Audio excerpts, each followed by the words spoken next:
ॐ श्रुतिस्मृतिपुराणानाम् आलयं करुणालयं नमामि भगवत्पादं शङ्करं लोकशङ्करं शङ्करं शङ्कराचार्यं केशवं बादरायणं सूत्रभाष्यकृतं वन्दे भगवन्तौ पुनः पुनः ईश्वरो गुरुरात्मेदि मूर्तिभेदविभागिने व्योमवद्व्याप्तदेहाय दक्षिणामूर्तये नमः।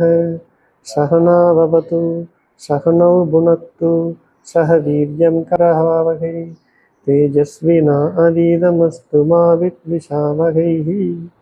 ओम शांति शांति शांति। ஓம் ஸ்ரீ குருப்யோ நமக. நம்ம ஸ்ரீ ஆதிசங்கராச்சாரியருடைய விவேக சூடாமணி நூலுடைய விளக்க உரையை பார்த்துக்கிட்டு இருக்கோம். தொடர்ச்சியாக நம்ம இது வரைக்கும் 121 ஸ்லோகங்களை பார்த்துருக்குறோம். இதில்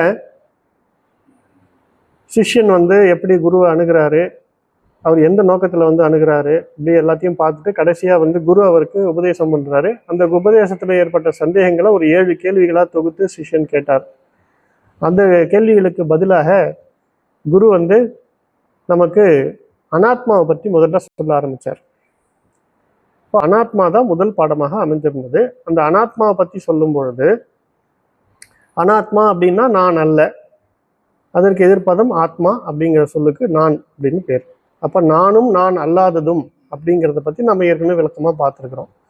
அப்போ நான் அல்லாதது எது அப்படிங்கிறத தெரிஞ்சுக்கிறதுக்காக முதல்ல அவர் அனாத்மாவை பற்றின விளக்கங்களில் ஸ்தூல தேகம், சூட்சும தேகம், காரண தேகம்ன்ற 3 விஷயங்களை பற்றி கடைசியாக நம்ம பார்த்தோம். அதனுடைய தொடர்ச்சி தான் இன்னைக்கு நம்ம பார்க்க போகிறோம். அதாவது இப்போ இது வரைக்கும் காரண தேகம் வரைக்கும் சொல்லி முடிச்சிருக்கிறதுனால இனி அனாத்மாவை பற்றின பெருசாக விளக்கம் தேவைப்படாது. இது வரைக்கும் நம்ம என்னென்னலாம் பார்த்தோமோ அதெல்லாம் சுருக்கமாக சில ஸ்லோகங்களில் சொல்லி அனாத்மாவை பற்றி முடிவு பண்ணிட்டு அதற்கப்புறமா அதனுடைய அதர் பகுதியாகிய ஆத்மாவை பற்றின விசாரத்தையும் ஆத்மாவை பற்றின விளக்கங்களையும் ஆரம்பிக்கிறாரு. ஸோ முதல்ல இப்போ நம்ம அந்த அனாத்மாவை பற்றின முடிவுரைய ஸ்லோகங்களாக பார்த்துடலாம். ஸ்லோகம் 122 அனாத்ம நிரூபணம். இது வரைக்கும் நம்ம பார்த்த விஷயங்கள் எல்லாம் கண்டென்ஸ் பண்ணி சில ஸ்லோகங்களாக கொடுக்க போறார். தேகேந்திரிய பிராண மனோ அகமாதய சர்வே விகாரா விஷயாக சுகாதய வியோமாதி பூதான்யகிலம் ச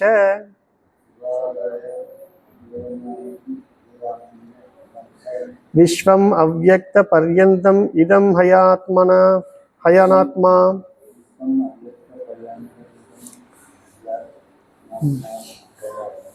இந்த ஸ்லோகத்தினுடைய பொழிப்புரை: உடல், இந்திரியங்கள், பிராணன், மனம், அகங்காரம் முதலிய எல்லா மாறுபாடுகளும், சப்தம் முதலிய விஷயங்களும், இன்பம் முதலியவையும், ஆகாயம் முதலிய பூதங்கள் அனைத்தும், பிரபஞ்சமும் அவ்யக்தமும் அல்லது மூலப்பிரகிருதி வரையும் உள்ள இவை அனைத்தும் அனாத்மாக்களே.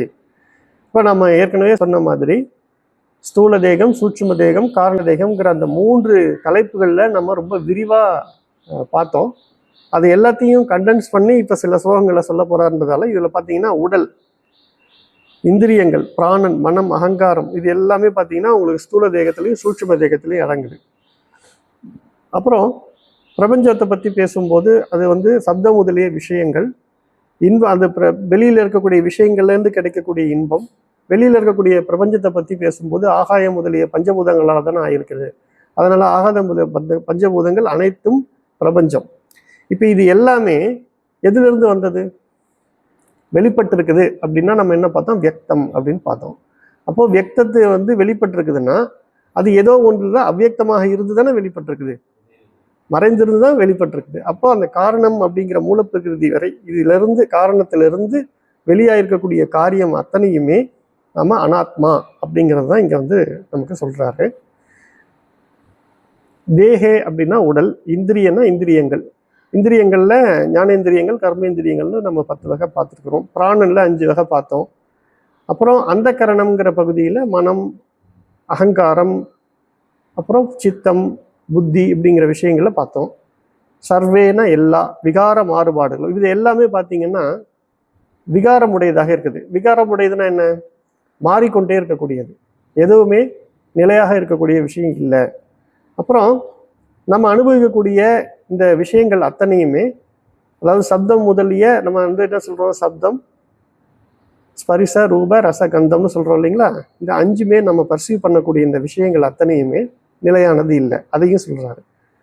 அப்புறம் இந்த பிரபஞ்சத்தை நம்ம பார்க்கும்போது இது பஞ்சபூதங்களாலானது. இதில் ஆகாயத்திலிருந்து ஆரம்பித்து பஞ்சபூதங்களால் இருக்கக்கூடியதுனால விஸ்வம்னா பிரபஞ்சம், அவ்யக்த பரியந்தம். இப்போ இதெல்லாம் வெளிப்பட்டிருக்குது, பிரபஞ்சம் முதல் இந்த தேகங்கள் எல்லாம் வெளிப்பட்டிருக்குதுன்னா இதெல்லாம் வெளிப்படாத நிலைன்னு ஒன்று இருக்கு இல்லையா? அதை தான் நம்ம காரண தேகம்னு பார்த்தோம். அதுதான் அவ்யக்தம் அல்லது மூல பிரகிருதி அப்படின்னு சொல்லுவோம். அப்போ இந்த உடல்ல இருந்து காரண தேகம் வரைக்கும், ஸ்தூல தேகத்திலிருந்து காரண தேகம் வரைக்கும் நம்ம இது வரைக்கும் என்னென்ன பார்த்தோமோ அது எல்லாமே அனாத்மா தான் அப்படின்னு இந்த ஸ்லோகத்தில் சொல்றாரு. இது பற்றி நம்ம அதிக டீட்டெயில் பார்க்க வேண்டியதில்லை, ஏன்னா இது எல்லாமே இது வரைக்கும் நம்ம கிட்டத்தட்ட ஒரு 5-6 வகுப்புகளாகவே நம்ம இதை தான் பார்த்துருக்குறோம். ஸோ இது நமக்கு கிளியராக வந்து அனாத்மானா என்னங்கிறத கண்டென்ஸ் பண்ணி சொன்னாதான் அடுத்த ஸ்டேஜ் ஆத்மானா என்னன்னு நம்ம போக முடியும். எதுக்காக இந்த அனாத்மாவை நமக்கு முதல்ல சொல்கிறாங்கன்னா, நம்ம இது வரைக்கும் நான் அப்படிங்கிறத எதெல்லாம் நம்ம அபிமானம் பண்ணி வச்சுருந்தோமோ அதெல்லாம் நான் அல்லங்கிறத முதல்ல அவர் நமக்கு சுட்டி காட்டுறாரு. நீங்கள் எதெல்லாம் இது வரைக்கும் நான் நினச்சி வச்சுருந்தீங்களோ அதெல்லாம் தப்பு, அது எல்லாமே நான் அல்லாதவை அப்படிங்கிறத முதல்ல புரிய வைக்கணுங்கிறதுக்காக நம்மக்கிட்ட இருக்கக்கூடிய நம்பிக்கையை அவர் முதல்ல உடைச்சி கிளியர் பண்ணுறார். அப்புறம் எது உண்மைங்கிறதையும் நமக்கு சுட்டி காட்ட போகிறார். அப்போ இதெல்லாம் அனாத்மாங்கிறத தெளிவாக நம்ம இப்போ தெரிஞ்சுக்கிட்டோம். அடுத்த ஸ்லோகத்தில் இன்னும் இதை பற்றி மாயா மாயா காரியம் சர்வம் மகதாதி தேக பர்யந்தம் அஸ்திதம் அனாத்ம தத்துவம் வித்தி த்வம் மறுமரீஷிகா கல்பம்.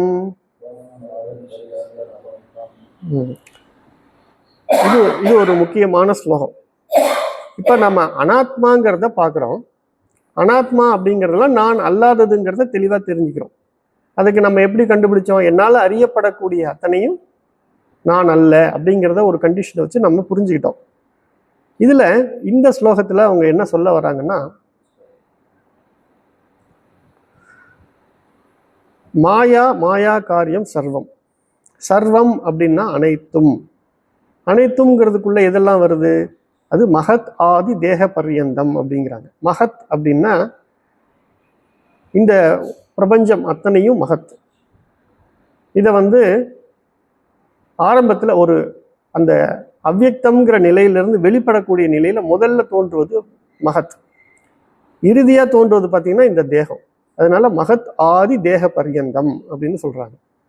அப்போ மாயையும் மகத் முதல் உடல் வரையிலும் மாயையின் செயலாகிய அனைத்தும் பொய் அப்படின்னு ஒரு ஸ்டேட்மெண்ட் கொடுக்குறாருங்க. அந்த அனாத்ம தத்துவம் காணல் நீரான ஒப்பானது என்று நீ அறிவாயாக அப்படின்னு இந்த ஸ்லோகத்தில் இவ்வளோ தூரம் அனாத்மாவை பற்றி இருக்குதுங்கிற ஒரு தன்மையிலேயே வச்சு தான் நம்ம வந்து விளக்கங்களை கொடுத்துட்டு வந்தோம். ஆனால் இந்த ஸ்லோகத்தில் மடைமாற்றம் ஏற்படுது. மாயையும் மகத் முதல் உடல் வரையிலும் மாயின் செயலாகிய அனைத்தும் பொய். ஆமா. அப்போ அனாத்ம தத்துவம் எப்படிப்பட்டதுன்னா காணல் நீருக்கு ஒப்பானது என்று நீ அறிவாயாக அப்படின்னு இந்த ஸ்லோகத்துல சொல்றார். மறுமரீஷிகா கல்பம். மறுமரீஷிகா கல்பம்னா நமக்கு காணல் நீரை தான் வந்து அப்படி சொல்றாரு. கல்பம்னா கற்பனை. இப்போ நம்ம இந்த கான்செப்டை புரிஞ்சுக்கணும்னா காணல் நீருங்கிறது என்னங்கிறத ஓரளவு நம்ம முதல்ல தெரிஞ்சுக்கணும். காணல் நீர் அப்படிங்கிறது இங்கிலீஷில் மிராஜ் எஃபெக்ட்னு சொல்லுவாங்க. மிராஜ் எஃபெக்ட்டுங்கிறது என்னன்னா, நம்ம வந்து அதிகமான வெப்பம் உள்ள சூழ்நிலையில் நம்ம இப்போ இந்த தார் ரோடு போட்டிருக்கோம் இல்லைங்களா, அந்த மாதிரி இல்லை மணல் பாங்கான பகுதிகள், ஈவன் வாட்டரில் கூட அந்த மாதிரி ஒரு ரிஃப்ளெக்ஷன் தெரியும் நமக்கு. மிராஜ் எஃபெக்ட்டுங்கிறது என்னன்னா, காற்றுல வந்து அதிகமான வெயில், ரொம்ப வெப்பம் அதிகமாக இருக்கக்கூடிய சூழ்நிலையில் நம்ம ஃப்ளோர் வந்து என்ன ஆகும்னா, தரை வந்து என்ன ஆகும்னா அதிகமாக ஹீட் ஆகும். அப்போ ஹீட் ஆகும்போது அந்த தரைக்கு மேல் பகுதியில் இருக்கிற ஏர் வந்து அதிகமாக வெப்பமுடையதாக இருக்கும். அப்புறம் ஒரு லேயராக பார்க்க என்ன அந்த வெப்பம் குறைஞ்சிக்கிட்டே வரும் இல்லையா? அப்போ தரைக்கு பக்கத்தில் இருக்கிறது வெப்பம் அதிகமாக உள்ளது, அப்படியே மேலே போக போக அந்த ஏரில் வெப்பம் குறைஞ்சிக்கிட்டே வருது. இப்போ என்னன்னா இதில் என்ன பிரச்சனை அப்படின்னா, வெப்பம் அதிகரிக்க அதிகரிக்க டென்சிட்டி அடர்த்தி குறையும். மேலே அப்போ அடர்த்தி அதிகமாக இருக்கும். காற்றில் இருக்கக்கூடிய அந்த மூலக்கூறுகளுடைய அடர்த்தி இந்த மாதிரி வேறுபாடு இருக்குது. இந்த மாதிரி வேறுபாடு இருக்கிறதுனால ஒளி விலகல் ஏற்படும். இந்த ஒளி விலகல் ஏற்படும் பொழுது நம்முடைய கண்களுக்கு அந்த இடத்துல வந்து ஏதோ தண்ணீர் இருப்பது போல, ஒரு கண்ணாடி இருக்கிறது போல, தண்ணி இருக்கிறது போல ஒரு தோற்றமும், நம்ம எந்த ஆப்ஜெக்டை பார்க்குறோமோ அந்த ஆப்ஜெக்டினுடைய தோற்றமும் தலைகீழாக நமக்கு தெரியும். இதுதான் வந்து காணல் நீர்னு சொல்கிறோம். கண்களுக்கு அப்படி பார்க்கறதுக்கு இருக்கிற மாதிரி தெரிந்தாலும் உண்மையிலே அந்த இடத்துல நீரோ அல்லது தரையில் அந்த உருவங்களோ அங்கே கிடையாது. தண்ணி இருந்ததுன்னா தண்ணியில் நம்ம ஒரு மரம் இருந்ததுன்னா அதோட ரிஃப்ளெக்ஷன் தெரியும் இல்லையா? அதே மாதிரி பாருங்க எவ்வளவு தத்ரூபமாக இந்த காணல் நீரை வந்து நம்ம புரிஞ்சுக்கிறதுக்காக தான் நான் அதையும் சேர்த்து சொல்கிறேன். அங்கே வெறும் நீர் காட்சி மட்டும் இல்லை. ஒரு கார் போய்கிட்டு இருக்குன்னா அந்த காரனுடைய நிழல் அந்த இடத்துல அந்த காரனுடைய காட்சியும் தண்ணியில் தெரியும், தலைகீழாக தெரியும். மரம் இருக்குன்னா மரமும் அந்த தண்ணியில் காணல் நீரில் தெரியும். அப்போது உண்மையிலேயே அந்த இடத்துல நீர் இருக்கிறதா நமக்கு வந்து நம்ம மனதில் வந்து ஒரு மாயத்தோற்றம் ஏற்படுது. முதல்ல காணல் நீரே பொய். ஏன்னா அது ஒளி விலகல் கொள்கையினால ஏற்படுது. நம்ம கண்களுக்கு உண்மையிலே அந்த இடத்துல வந்து தண்ணீர் இருப்பது போல ஒரு மாய காட்சி தான் நமக்கு தெரியுது. தண்ணி அந்த இடத்துல இல்லை.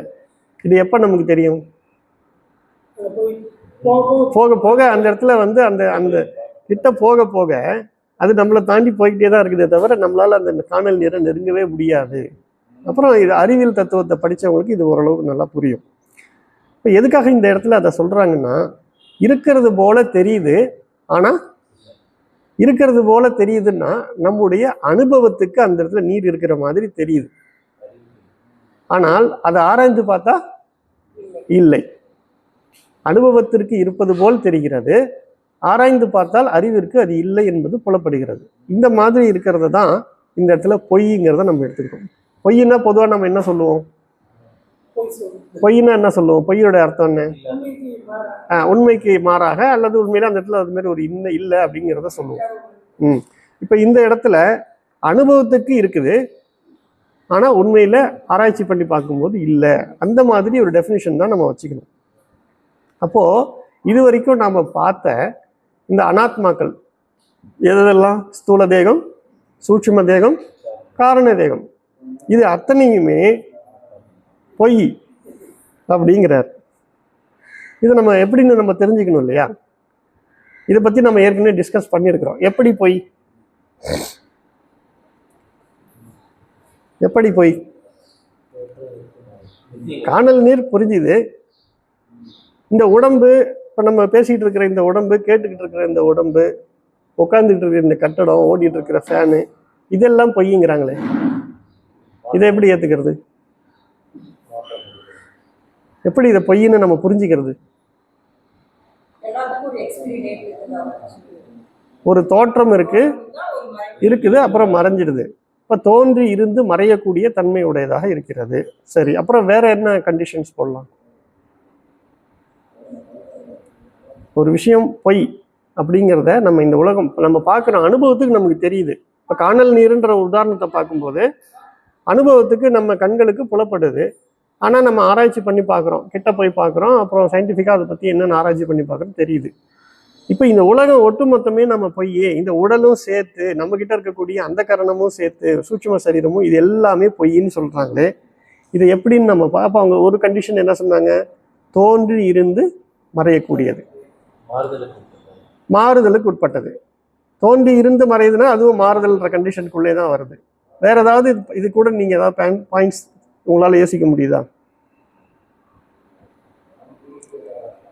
ஒரு விஷயம் பொய் அப்படிங்கிறதுக்கு இது எல்லாமே இப்ப நீங்க சொல்றது எல்லாமே தோன்றி இருந்து மறையுதுன்னாலும் மாறுதலுக்கு உட்படுறது அப்படிங்கிறதுனாலும் எல்லாமே காலம்ங்கிற ஒரு வரையறைக்கு உட்பட்டதாக தான் இருக்குது. அப்புறம்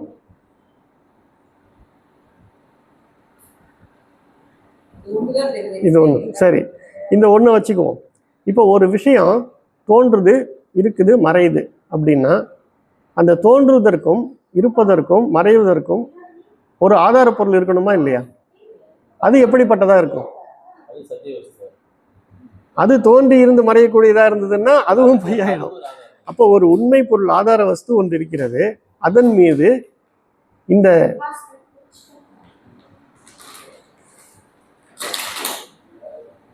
இதுங்கிறது.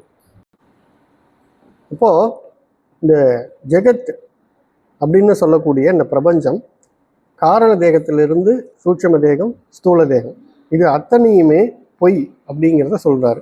இப்போ பொய்ங்கிறத நம்ம எப்படி புரிஞ்சுக்கலாம் அப்படின்னு பார்க்கும்போது, இது எல்லாமே வந்து காலம்ங்கிற ஒரு வரையறைக்கு உட்பட்டது, கால தேச வஸ்து அப்படிங்கிற எல்லைக்கு உட்பட்டது அப்படின்னு ஒரு டெஃபினிஷன் சொல்லலாம். இப்போ இன்னொன்று என்னன்னு பார்த்தீங்கன்னா, இது எல்லாமே இங்கே தோன்றக்கூடிய அத்தனையுமே நம்ம பார்க்குறோம். நம்ம பார்க்கறது உண்மையிலேயே இங்கே இருக்கக்கூடிய காட்சிகள் தானா? ஒரு பொருள் இங்கே இருக்கு, இது ஒரு பென்ட்ரைவ் அப்படின்னு சொல்கிறோம்னா நம்முடைய கண்களுக்கு இது பென்ட்ரைவாக தெரியுது. ஒரு பூனையோட கண்ணுக்கு, ஒரு நாயோட கண்ணுக்கு, ஒரு எலியோட கண்ணுக்கு இது பென்ட்ரைவாக தெரியுமா? ஒரே பொருள் எப்படி பல விதங்களில் காட்டப்படுகிறது? அப்படி தெரிஞ்சதுன்னா அது உண்மை பொருளா?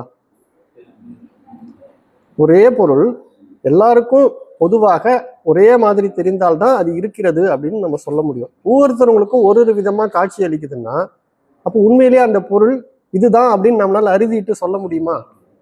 அப்போ அந்த பொருள் இருக்குதா இல்லையாங்கிறதே நமக்கு ஒரு கேள்விக்குறியாயிடுது. அப்போ இந்த விஷயங்கள் அத்தனையுமே பொய்ன்னு நம்ம சொல்ல வர்றதுக்கு காரணம் என்னன்னா, இப்போ நம்முடைய விஷன் சைட் வந்து 400 nm 700 வரைக்கும் தான் நம்மளால பார்க்க முடியும். நமக்கு கீழே வந்து பார்த்தீங்கன்னா இன்ஃப்ராரெட் இருக்கு, இன்ஃப்ராரெட் மேலே கீழே வந்து அல்ட்ரா நமக்கு யூவி ரேடியேஷன்லாம் இருக்குது, அப்படியே எக்ஸ்ரே இருக்குது, அப்படியே ஒரு அந்த ரேஞ்செல்லாம் நம்ம பார்க்குறதே கிடையாது. எலக்ட்ரோமேக்னெட்டிக் ரேடியோ ஸ்பெக்ட்ரம் ஃபுல்லாகவே நம்மக்கிட்ட விஷன் கிடையாது. நமக்கு விஷுவல் ரேஞ்சுன்னு ஒரு குறிப்பிட்ட நேனோமீட்டர்ஸ் தான் இருக்குது, அதுக்குள்ளே தான் நம்ம பார்க்குறோம். அப்போ அதுக்கு வெளியில் இருக்கிறதெல்லாம் நம்மளால் பார்க்க முடியாது. அப்போ நமக்கு பாருங்கள் ஒரு எல்லைக்குட்பட்ட நிலை தான் இருக்குது. இதை வச்சுக்கிட்டு இதை வந்து உண்மைன்னு நம்மளால் சொல்ல முடியுமா அப்படின்னா சொல்ல முடியாது. அப்போ இதெல்லாம் என்ன, இதெல்லாம் எப்படி தோன்றி இருக்குது, இதெல்லாம் என்ன அப்படின்னா இது எல்லாமே நாமரூபங்கள் அப்படின்னு நமக்கு சாஸ்திரத்தை சொல்லித்தராங்க. பொய்ன்னு நம்ம எதை வச்சு நம்ம இதை புரிஞ்சுக்கிறோம் அப்படின்னா, ஒரு தங்கம் இருக்குது, தங்கம் வச்சுக்கிட்டு அதிலிருந்து பல ஆபரணங்கள் பண்ணுறோம். ஒரு செயின் பண்ணுறோம், பிரேஸ்லெட் பண்ணுறோம், ஒரு மோதிரம் பண்ணுறோம். இப்போ இந்த இடத்துல தங்கங்கிற ஒரு ஆதார பொருள், ஒரே பொருள் தான் இருக்குது. அந்த பொருளில் இப்போ நம்ம என்ன சேர்த்ததுனால வளையலோ மோதிரமோ அல்லது செயினோ கிடைச்சிது? இருக்கிறது தங்கம்தான். அங்கே நம்ம என்ன சேர்த்துருக்குறோம்? நாமரூபம். அதாவது ஒரு வடிவம் கொடுத்துருக்குறோம். இந்த வடிவத்துக்கு ஒரு பேர். இந்த வடிவமும் பேரும் எங்கேருந்து நமக்கு உற்பத்தி ஆச்சு? எங்கேருந்து உற்பத்தி ஆச்சு? நம்முடைய அறிவில் தான், நம்முடைய அறிவு கற்பனையிலிருந்து தான் இதை வந்து இந்த தங்கத்தை இப்படி மாற்றலாம் அப்படின்னு சொல்லி நம்மக்கிட்ட இருந்த கற்பனையில, நம்முடைய அறிவில் புத்தியில் தான் இது தோன்றி இருக்குது. அப்போ இது எல்லாமே பாருங்கள், இது எல்லாம் இந்த மாதிரி நாமரூபங்கள் அத்தனையுமே அப்போ எங்கேருந்து தோன்றி இருக்க முடியும்? நம்முடைய அறிவிலிருந்து தான். அப்போ அறிவிலிருந்து கற்பனையாக தோன்றிய விஷயத்த உண்மைன்னு நம்ம சொல்ல முடியுமா? உதாரணத்துக்கு இப்போ நம்முடைய அனுபவத்தில் கனவுன்னு ஒரு அனுபவம் நமக்கு இருக்கு. கனவு காண்கிற நேரத்தில் அனுபவத்திற்கு அது உண்மையாக தானே தெரியுது. நம்மள ஒரு நாய் துரத்திட்டு வருது, பக்கத்தில் திடீர்னு ஒரு பாம்பு பார்க்குறோம் கனவுல. அப்போ அந்த நேரத்தில் நமக்கு என்ன, அது அனுபவம் உண்மையாக தானே இருக்கு. ஆனால் அந்த கனவுலேருந்து வெளியில் வந்ததுக்கப்புறம் சரி அப்படி. அப்போ என்னன்னா, அந்த அனுபவத்திற்கு உண்மையாக தெரிகிறது, ஆனால் அது உண்மை இல்லைன்னு நமக்கு புரிஞ்சதுக்கு அப்புறம் நம்ம அது பொய்ன்னு ஏற்றுக்கிறோம். இப்போ அதே போல் இங்கே இருக்கக்கூடிய அனுபவங்கள் எல்லாம் இப்போதைக்கு உண்மை போல தெரிகிறது, ஆனால் விசாரித்து பார்த்தால் இது உண்மை அல்ல, பொய்ங்கிறத புரிஞ்சு கொள்ள முடியும்.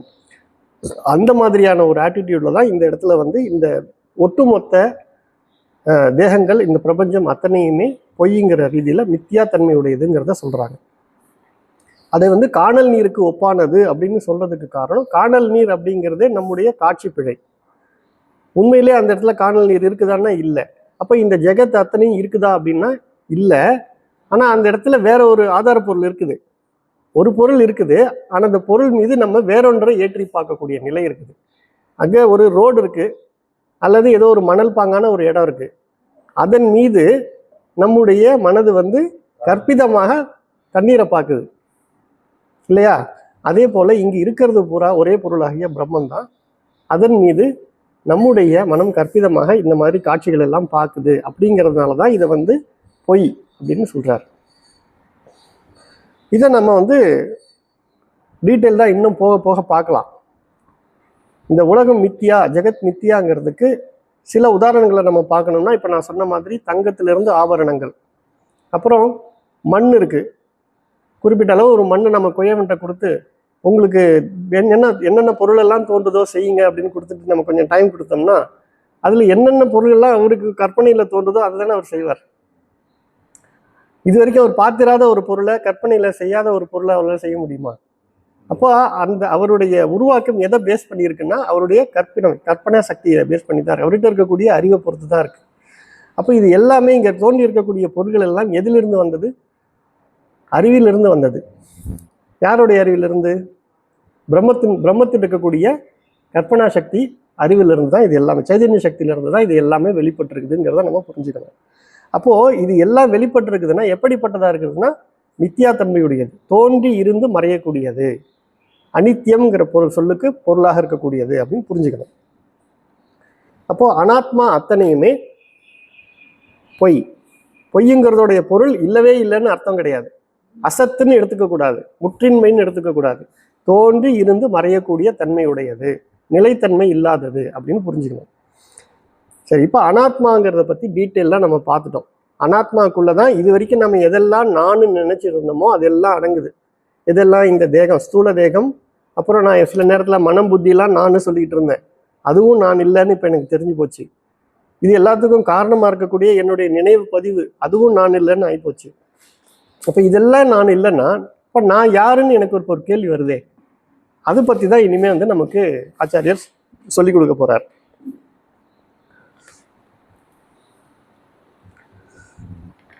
ஆத்ம நிரூபணம்.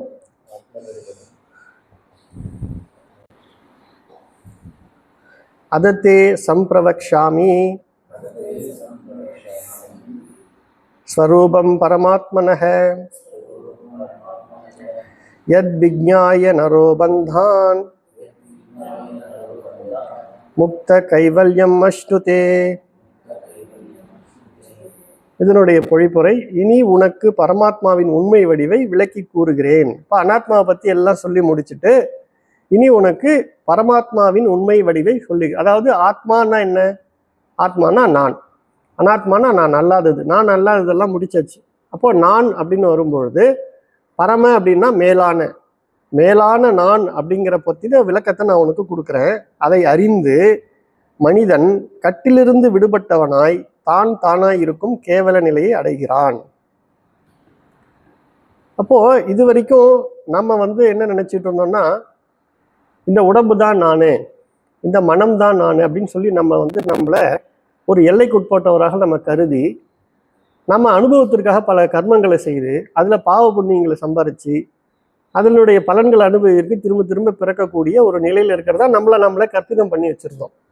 அவர் என்ன சொல்கிறாரு, இது வரைக்கும் நம்ம பண்ணியிருந்த கற்பிதத்தை எல்லாத்தையும் சொல்லி இதெல்லாம் நீ இல்லைன்னு சொல்லிட்டார், ஒரேடியாக போட்டு உடைச்சிட்டார். இப்போ இதெல்லாம் நான் இல்லை அப்படின்னா அப்போ நான் யாருன்னு வரும்பொழுது அதை பற்றின விளக்கத்தை கூறுறதுக்கு முன்னாடி அந்த விஷயத்தை நீ சரியாக புரிஞ்சுக்கிட்டா, நான் சொல்லி கொடுக்க போகிறேன் உனக்கு, நான் யார் அப்படிங்கிறத சொல்லி கொடுக்குறேன், அதை நீ சரியாக புரிஞ்சுக்கிட்டன்னா இந்த பிறவி சுழற்சியிலேருந்தே நீ விடுதலை அடைஞ்சிடலாம். நீயாக இருந்து கொண்டு எப்பொழுதும் ஆனந்த நித்திரையில் இருக்கலாம் அப்படின்னு சொல்கிறார். இங்கே கேவல நிலை, அதாவது ஒரு வார்த்தையாக பார்க்கலாம். அத்த தே சம்பிரவக்ஷாமி. அத்தன்னா இனி, தேனா உனக்கு, பரமாத்மனக அப்படின்னா பரமாத்மாவின் ஸ்வரூபம் உண்மை வடிவை, சம்பிரவஷ்யாமினா விளக்கி கூறுகிறேன். யத் விஜ்ஞாய அப்படின்னா இதை அறிந்து, நரோன மனிதர்கள், பந்தாத் கட்டிலிருந்து, முக்தக விடுபட்டவனாக, கைவல்யம் அஷ்ணுதே. கைவல்யம் அப்படின்றதுடைய பொருளை நம்ம கொஞ்சம் பார்க்கணும். கைவல்யம்னா கேவல திருக் ரூபத்துவம், அதனுடைய நேரடி டெஃபினிஷன் கேவல திருக் ரூபத்துவம். கேவலம்னா மட்டும்னு அர்த்தம். இது மட்டும் அது மட்டும்னு சொல்கிறோம் இல்லைங்களா, கேவலம்னா மட்டும். திருக் ரூபம்னா, திருக்குன்னா பார்ப்பவன். அப்போது பார்ப்பவனாக மட்டும் இருக்கக்கூடிய ஒரு ரூபம், அந்த நிலையை தான், அந்த மாதிரி நிலையை தான் நம்ம என்ன சொல்கிறோம், கைவல்யம். அப்போ என்னது, பார்ப்பவனாக இருக்கக்கூடியது யாருங்க? நான் தான் இல்லையா? அப்போ நானாக இருக்கக்கூடிய அந்த நிலையை தான் கைவல்ய நிலை, கேவல திருக் ரூபத்துவம். இதுக்கு சாஸ்திரத்தில் இந்த மாதிரி டெஃபினிஷன் கொடுத்துருக்காங்க. எதிலும் பற்றின்றி, இந்த நம்ம பார்க்கக்கூடிய எதிலையுமே பற்றாம வெறும் சாட்சியாக இருக்கக்கூடிய நிலை, அதுதான் கைவல்யம் அப்படின்னு சொல்றோம். அப்போ இதுக்கப்புறம் ஆச்சாரியார் சொல்லக்கூடிய அந்த ஸ்லோகங்களுடைய பொருளை சரியாக நம்ம புரிஞ்சுக்கிட்டோம்னா இந்த கைவல்ய பதத்துல இருக்கலாம் அப்படின்னு சொல்றார். அப்போ ஒன்னொன்னா பார்க்கலாம்.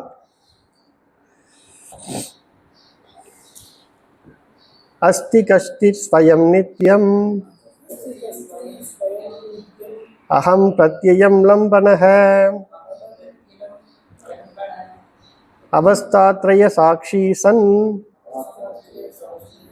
பஞ்சகோச விலக்ஷணஹ. நான் என்னும் உணர்விற்கு ஆதாரமானதும் இயற்கையாக என்றும் உள்ளதுமாகிய ஏதோ ஒன்று உள்ளது. நனவு கனவு உறக்கமாகிய 3 நிலைகளுக்கும் சாட்சியாக இருந்து கொண்டு 5 கோஷங்களுக்கும் வேறாக உள்ளது அப்படின்னு சொல்றாங்க. இப்போ ஒன்னொன்னா நம்ம பார்க்கலாம். இப்போ நம்முடைய அனுபவம் கனவு, நனவு, தூக்கம், நம்ம கிட்ட ஜாகிரத், சொப்னம், சுஷுப்திங்கிற இந்த 3 அனுபவ நிலைகள் இருக்குது. இந்த 3 அனுபவ நிலைகள்லையும் நான் ஒன்று இருக்குது இல்லையா? இந்த அனுபவ நிலைகள் அத்தனையும் பார்த்து கொண்டிருக்கக்கூடிய நான்கிற ஒரு நிலை நம்ம கிட்ட இருக்குது.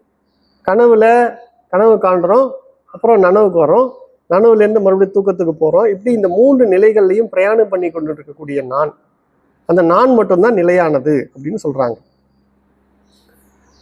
அப்ப இது எல்லாத்துக்குமே ஆதாரமாக இருக்கக்கூடியது அந்த நான்கிற ஒன்றுல இருந்து தான் இது எல்லாம் எழுந்திருக்குது. அதாவது ஆத்மாங்கிற ஒன்றுல இருந்து தான் கனவுங்கிற நிலை வருது, அப்புறம் நனவுங்கிற நிலை வருது, தூக்கங்கிற நிலையும் வருது. இப்ப இது எல்லாத்தையும் ஆதாரமா ஒரு இடத்துல இருந்து தோன்றுதுன்னா அந்த ஆதாரமா இருக்கக்கூடிய நிலை தான் சாட்சியாக இருக்க முடியும் இல்லையா? எதிலிருந்து இதெல்லாம் தோன்றுதோ தோன்றுது மறையுது, தோன்றுது மறையுது. அப்ப அதுக்கு ஆதாரமா இருக்கக்கூடியது நிலையானதாக இருக்கணும். அந்த நிலையான ஒன்று தான் இந்த நிலையில்லாத விஷயங்களை எல்லாம் பார்த்து அறிய முடியும். அதை தான் நம்ம சாட்சி அப்படின்னு சொல்றோம். அதோட மட்டும் இல்லை, நம்ம கிட்ட நம்ம இந்த 3 தேகங்கள் பார்த்தோம். ஸ்தூல தேகம், சூட்சும தேகம், காரண தேகம்னு பார்த்தோம். இதையே இன்னொரு வகையில சொல்லணும் அப்படின்னா பஞ்ச கோஷம் அப்படின்னு சொல்லலாம். கோஷம்னா உரை அப்படின்னு அர்த்தம். பஞ்ச கோஷங்கள்ங்கிறது என்னென்னது? அன்னமய கோஷம், பிராணமய கோஷம், மனோமய கோஷம், விஞ்ஞானமய கோஷம், ஆனந்தமய கோஷம்னு 5 கோஷங்கள். இதுல அன்னமய கோஷமும் பிராணமய கோஷமும் ஸ்தூல தேகம்னு எடுத்துக்கலாம். அப்புறம் மனோமயம் விஞ்ஞானமயம் 2ம் சூட்சும தேகம்னு எடுத்துக்கலாம். ஆனந்தமய கோஷத்தை காரண தேகம்னு எடுத்துக்கலாம். இதெல்லாம் நம்ம நம்மளை பகுத்து ஆராய்ந்து எதெல்லாம் நான் அல்லங்கிறத புரிஞ்சுக்கிறதுக்காக இந்த விசார முறைகள்லாம் வச்சிருக்கிறாங்க. இதுல கனவு, நனவு, உறக்கம் அப்படிங்கிற அந்த நிலைகளை பார்த்து ஆராய்ச்சி பண்ணும்போது இந்த 3 நிலைகள்லையும் இவைகளை அறியக்கூடிய சாட்சியாக நான் இருக்கிறேன் அப்படிங்கிறத நம்ம விசாரத்துல தெரிஞ்சுக்க முடியும். அதே மாதிரி இந்த பஞ்ச கோஷங்களையும் பார்க்கும்போது இந்த பஞ்ச கோஷங்களும் அனாத்மா அப்படின்னா அந்த அனாத்மாவை அறியக்கூடிய நான் ஆத்மா இல்லையா? அந்த ஆத்மா எப்படிப்பட்டதா இருக்கும்? அது கூட கலக்காத சாட்சியாகத்தான் இருக்க முடியும் அப்படிங்கிறதையும் நம்ம புரிஞ்சுக்கணும். அதை தான் இங்க வேறாக அப்படிங்கிற ஒரு வார்த்தையை பற்றி சொல்றேன். இது எல்லாத்தையுமே சொல்லி கடைசியா பாருங்க, 5 கோஷங்களுக்கும் வேறாக உள்ளது, அது என்றும் உள்ளதுன்றாங்க. ஏன் அந்த இடத்துல என்றும் உள்ளது? இது தோன்றி மறையக்கூடியது. நான் சொன்னக்கூடிய 3 அனுபவங்கள், நனவு, கனவு, உறக்கம்ங்கிறதெல்லாம் போகுது. ஆனா இதை அனுபவிக்க, அதாவது இதை அனுபவமாக பெறக்கூடிய நான், அதை அறியக்கூடிய நான் 3ஐயுமே அனுபவிச்சுட்டு இருக்கிறேன்னா அப்ப என்ன அர்த்தம்? 3 அனுபவத்திலையும் நான் இருக்கிறேன். அப்போ நான் எங்கேயா காண போயிட்டேனா? இதுக்கு தாண்டி ஏதாவது 4வதுன்னு ஒண்ணு இருக்குதா? அப்போ இது 3 தான் இருக்குது. இது 3த்துலயும் நான் எப்போதும் இருந்துட்டு இருக்கேன்னா அப்ப எனக்கு காலம் உண்டா? நமக்கு காலம் எதை பொறுத்து சொல்றோம்? நான் தூங்கின காலம் இருக்குதுன்னு சொல்றோம், நனவு காலம் இருக்குதுன்னு சொல்றோம், அப்புறம் கனவு காலம் இருக்குது. இந்த 3 காலத்திலையுமே நான் இருக்கிறேன்னா அப்ப நான் எப்படிப்பட்டவன்? முக்காலத்திலும் இருக்கக்கூடியவன் சொல்லலாம் இல்லையா?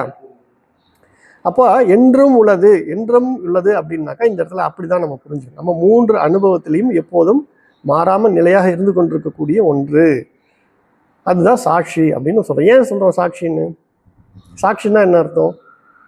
ஒரு சம்பவத்துல பங்கு பெறாத ஒரு நிலையத்தான் சாட்சி நிலை அப்படின்னு சொல்றோம். அப்போ அந்த எது இந்த இடத்துல ஆதார பொருளாக இருக்குதோ அதுலேருந்து தான் இது எல்லாம் தோன்றி மறையுதுன்னா அது வந்து அதில் பங்கு பெற முடியுமா? முடியாது. இப்போ நான் வந்து கனவு காண்றேன் அப்படின்னு சொன்னால் அந்த கனவுல என்னுடைய கற்பனையில் தானே தோன்றுறது. அந்த கனவு காண்கிற நான் அந்த கனவுல நான் கலந்துருப்பேனா? கலந்தது மாதிரி தெரியும். ஆனால் உண்மையிலேயே அதை காண்றேன்னா நான் எப்படி நான் பார்க்குறேன் அப்படின்னா என்னால் அறியப்படும் பொருளாகுது இல்லையா? என்னால் அறியப்படுதுன்னா அந்த இடத்துல நான் எப்படி இருப்பேன்? ஒரு திரையில் படம் பார்க்குறோம். அந்த படத்தை நம்ம பார்க்கும்போது பார்ப்பவனாகிய நானும் பார்க்கப்படும் அந்த திரையில் இருக்கக்கூடிய காட்சியும் வேறு தானே. அது எப்படி ஒன்றாக முடியும்? அப்போ நான் கனவு காண்கிறேன்னு சொன்னாலே அந்த திருக்கு பாவம் நம்மக்கிட்ட வந்துடுது. இதை தான் நம்ம போன ஸ்லோகத்தில் திருக்குன்னு சொன்னோம். கைவல்ய நிலை பற்றி பேசும்போது திருக்கு அப்படின்னு சொல்கிறோம். அப்போ பார்ப்பவன்கிற நிலை எப்பொழுதுமே சாட்சி நிலை. அது அங்கே கலக்கிற மாதிரி தெரியும், ஆனால் கலந்தெல்லாம் இருக்காது. அதை சரியாக நம்ம புரிஞ்சுக்கணும் விசாரம் பண்ணி. அதே மாதிரி தான் இப்போ பஞ்சகோஷங்கிறது வந்து இந்த 3 தேகங்களையும் நம்ம சேர்த்து தான் பஞ்சகோஷம் அப்படின்னு சொல்கிறோம். இது எல்லாத்துக்குமே வேறாக ஒன்று இருக்கிறது. அதுதான் அந்த ஆதார வஸ்துவாகிய ஏதோ ஒன்று. முதல்ல என்ன பண்ணணும், அது என்னன்னு நம்ம தெரிஞ்சுக்கிறது முன்னாடி இப்படி ஒன்று இருக்குதுன்றதை நம்ம புரிஞ்சுக்கணும். அதனால தான் இந்த இடத்துல அதுக்கு பேர் ஆத்மாலாம் அவங்க சொல்லவே இல்லை. ஏதோ ஒன்று இருக்கிறது, அதை முதல்ல தெரிஞ்சுக்கங்க, முதல்ல நம்புங்க. இது எல்லாத்துக்கும் ஆதாரமாக ஒன்று இருக்குது. அது என்னங்கிறத நம்ம அப்புறம் பார்ப்போம். முதல்ல ஒன்று இருக்குதே அப்படிங்கிறது. ஆமாம், இன்ட்ரடக்ஷன் கொடுக்கும்போது பேரை சொல்ல வேண்டிய அவசியம் இல்லை. பாருங்கள், இப்போ நம்மக்கிட்ட இருக்கக்கூடிய அனுபவங்களை வச்சு தான் அவர் சொல்கிறாரு.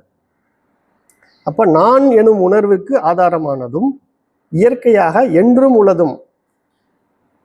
உள்ளதுமாகிய ஏதோ ஒன்று உள்ளது. ஏதோ ஒன்று அப்படின்னு சொல்கிறார். அப்போ ஏதோ ஒன்றுனா அது என்னங்கிறத பின்னாடி இன்னும் விளக்கமாக கொடுக்க போகிறாருன்னு அர்த்தம். அப்புறம் நம்முடைய அனுபவம், பஞ்ச கோஷங்கள், இதெல்லாம் அழகாக சொல்கிறார். அகம் பிரத்யலம்பன அப்படின்னா நான் எனும் உணர்விற்கு ஆதாரமானது. ஸ்வயம் நித்தியம்னா இயற்கையாகவே அது என்றும் இருக்கக்கூடிய தன்மையுடையதாக இருக்கிறது. அஸ்தி கஷ்டித்னா அப்படிப்பட்ட ஏதோ ஒரு வஸ்து இருக்குது இங்கே.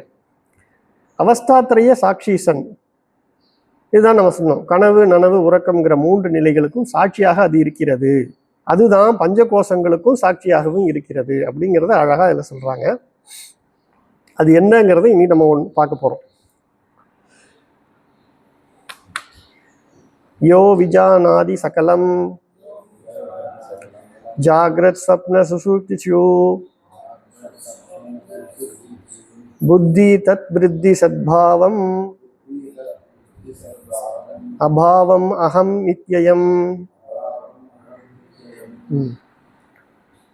விழிப்பு கனவு உறக்கம் ஆகிய நிலைகளில் புத்தியையும் அதன் எண்ணங்களில் இருப்பையும் இன்மையும் நான் என்று அகம்பாவத்துடன் அனைத்தையும் எவன் அறிகிறானோ இவன்.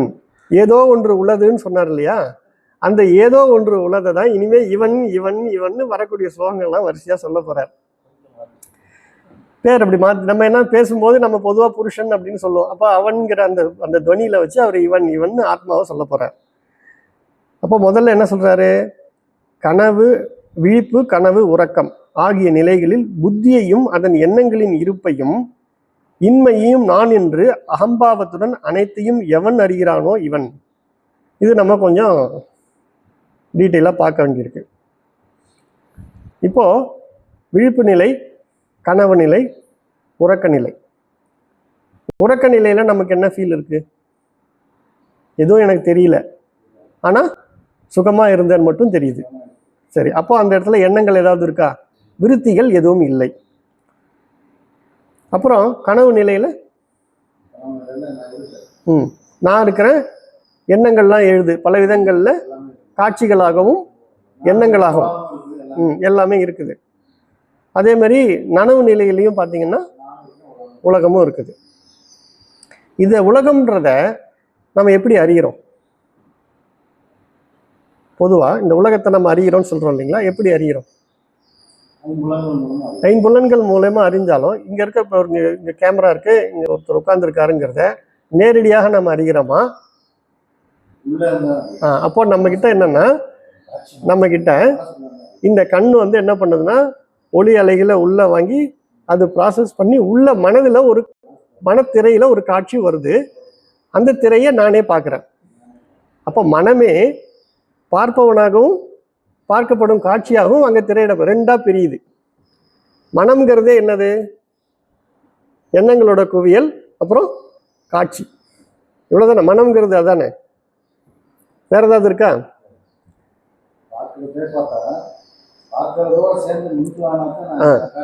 காட்சி தெரியுது. அப்ப என்னன்னாக்கா, இங்க ஒரு காட்சி பொருள் இருக்குதுன்னாலே அதை பார்க்கப்படும் போதே பார்ப்பவனும் வந்துட்டான். பார்ப்பவன் இருந்தாதான் இங்க இது ரெண்டும் ஒன்னோட ஒண்ணு ஒரே நேரத்துல ஒரு ரெண்டு கொம்பு மாதிரி, ரெட்டை இலை மாதிரி நம்ம புரிஞ்சுக்கணும். இதை பார்ப்பவனும் பார்க்கப்படும் பொருளும் ஒரே நேரத்துல தான் தோன்றுவாங்க அப்படிங்கிறத புரிஞ்சுக்கணும்.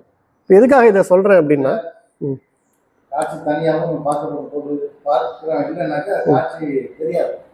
பிரயோஜனம் இல்லை இல்லை இல்லை.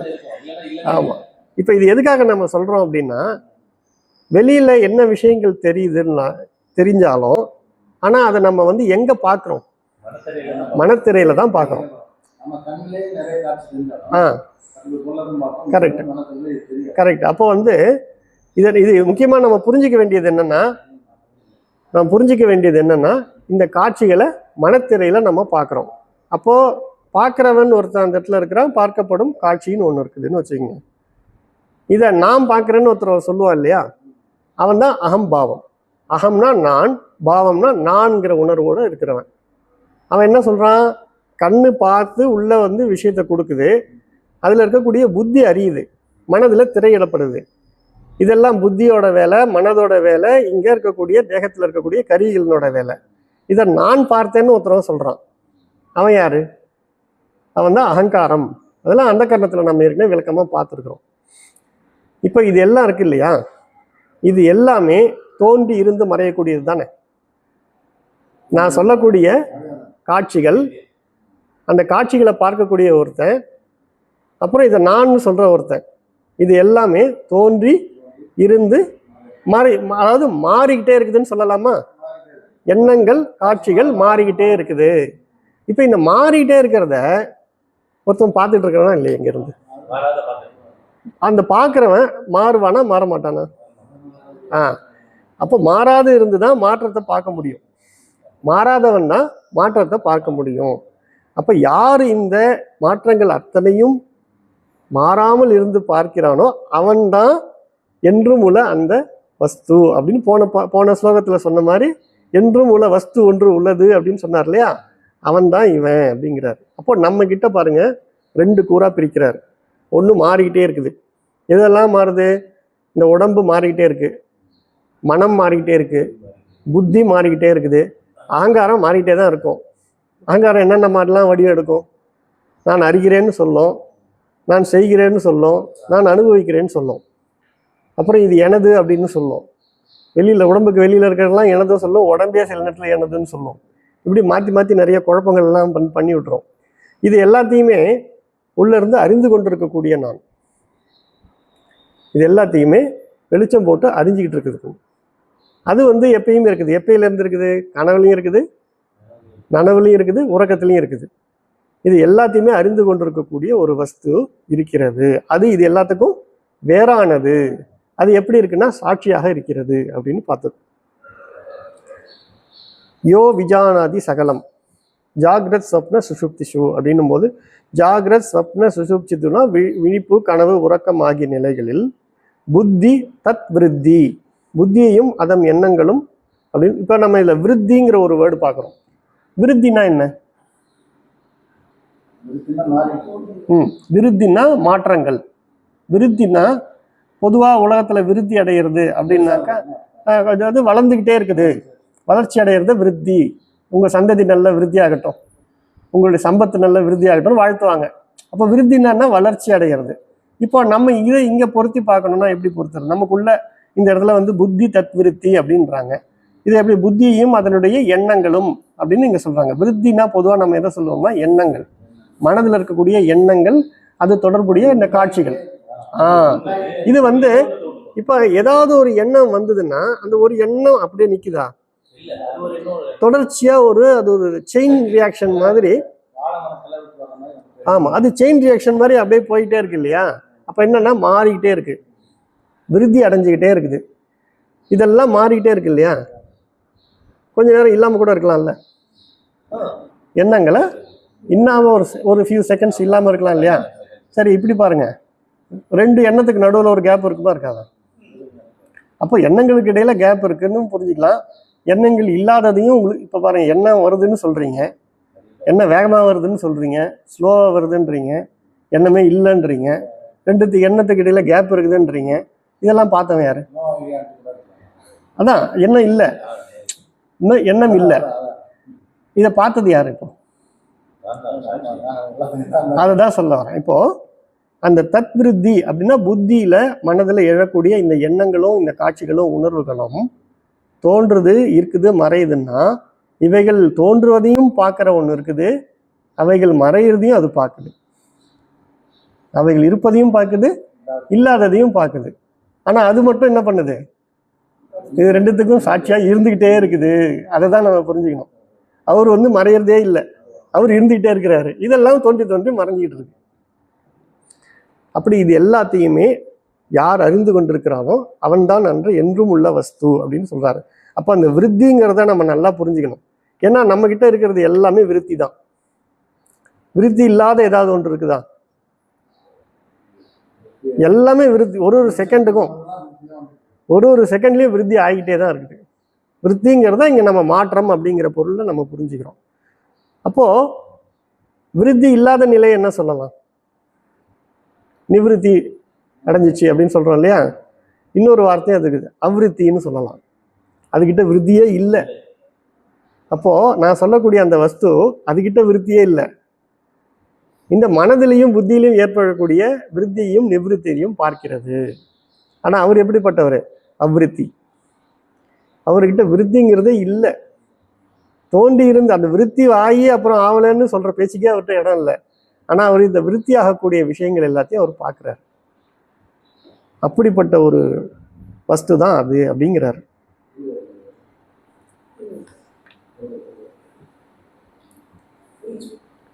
அடுத்தது ய பஷ்யதி சயம் சர்வம்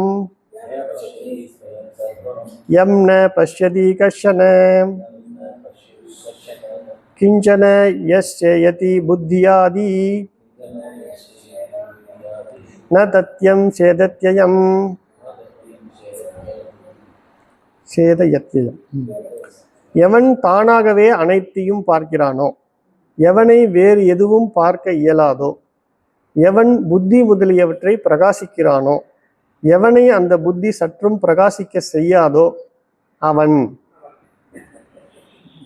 அப்போ அந்த ஸ்லோகத்துல ஒன்று உளதுன்னு சொன்னதை மறுபடியும் கண்டினியூ பண்றாரு பாருங்க.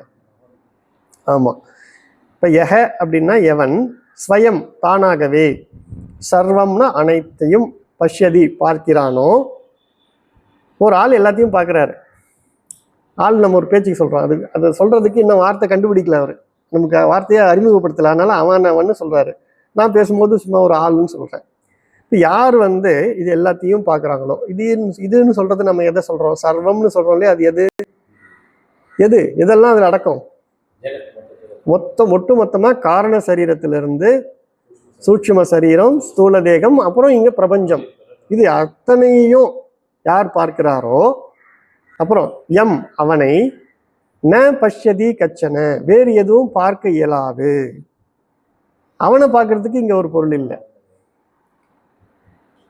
எவன் புத்தியாதி புத்தி முதலியவற்றை சேதயதி பிரகாசிக்கிறானோ, சேத்தனம் அப்படின்னா இங்க பிரகாசிக்க செய்யறது.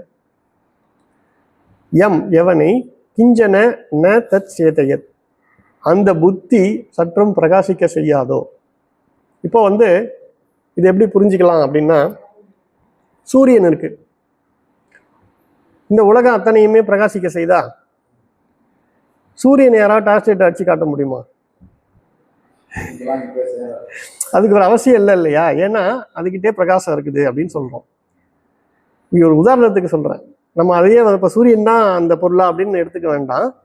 நம்ம இப்போ நமக்கு தெரிஞ்ச விஷயத்த வச்சு நான் விளக்குறதுக்காக ஒப்பிட்டு சொல்றேன். இப்போ ஒரு சூரியன் இருக்கு, இந்த உலகத்துல இருக்கக்கூடிய எல்லாத்தையும் நம்ம பார்க்குறோம். மெழுகுவர்த்தி தானே தெரியும், வேற ஏதாவது தெரியுமா? ஆமா. அப்போ எதுக்காக இதை சொல்றேன்னா, இங்க உலகத்துல இருக்கக்கூடிய எல்லாத்தையும் பிரகாசிக்க செய்யுது. இல்லை நம்ம ஒரு முக்கியமான விஷயத்த நம்ம புரிஞ்சுக்கணும். இந்த பிரகாசிக்க செய்யுது இல்லையா, அதை பிரகாசிக்க செய்யறதுக்கு இந்த பிரகாசத்தால முடியுமா? ஏன்னா இதுக்கெல்லாம் தனியா பிரகாசமே இல்லை. ஃபர்ஸ்ட் ஒரு பாயிண்ட், இதுக்கெல்லாம் பிரகாசம் கிடையாது கிடையாது. ஆனா இங்க இருந்து பிரகாசிக்க செய்யுது இல்லையா, அது தன் பிரகாசம், சுய பிரகாசம் உடையது. அப்போ அதை பிரகாசிக்க செய்யறதுக்கு வேறு ஒரு பொருள் இல்லை. இதுதான் எல்லாத்தையுமே பார்த்து பிரகாசிக்க செய்யுது. இப்போ பிரகாசம்னா என்ன நம்ம புரிஞ்சுக்கணும்? பிரகாசிக்கிறதுனா என்ன அர்த்தம்? இருக்கிறத அறியுது. இப்போ நம்ம இந்த இடத்துல ஒரு பொருள் இருக்குன்னா இதை அறிகிறோம் இல்லையா, இதைத்தான் வந்து பிரகாசிக்க செய்யறதுன்னு சொல்றோம். இப்போ நம்ம சூரியன் உதாரணம் எடுத்தோம்னா அங்கிருந்து வந்து சூரிய ஒளி வருது. சூரிய ஒளி வர்றதை நம்ம எங்க பார்த்தோமா? எத்தனையோ 1000 கிலோமீட்டர்ஸ் அங்கிருந்து சூரிய ஒளி வருது. அந்த ஒளி நம்ம கண்ணுக்கு தெரியுதா? தெரியல. எப்போ ஒரு பொருள் மீது படுதோ அந்த பொருள் மீது பட்டு பிரதிபலிக்கிற ஒளியை தான் நம்ம வந்து பார்க்கறோம். பிரதிபலிக்கும் கூட அந்த ஒளியை நம்ம பார்க்கல. அந்த பிரதிபலிக்கும் போது அந்த உருவம் அப்ப பாருங்க, அந்த ஒளியை வந்து நம்ம பார்க்கவே இல்லை. நம்மளால ஒளியை பார்க்க, இந்த கண்களால ஒளியை பார்க்க முடியாது. அது பட்டு பிரதிபலிக்கிறது தான் இங்க வந்து நம்ம வந்து உறிஞ்சி அதை வந்து நம்ம எலக்ட்ரிக்கல் சிக்னல்ஸா மாற்றி அதுக்கப்புறம் உள்ள வந்து நம்ம கிட்ட வந்து இதம் விருத்தியா பார்க்குறோம். அப்போ இங்கே இருக்கக்கூடிய அந்த அகம்னு சொல்லக்கூடிய அந்த ஒரு பொருள் இது அனைத்தையும் பார்க்குது.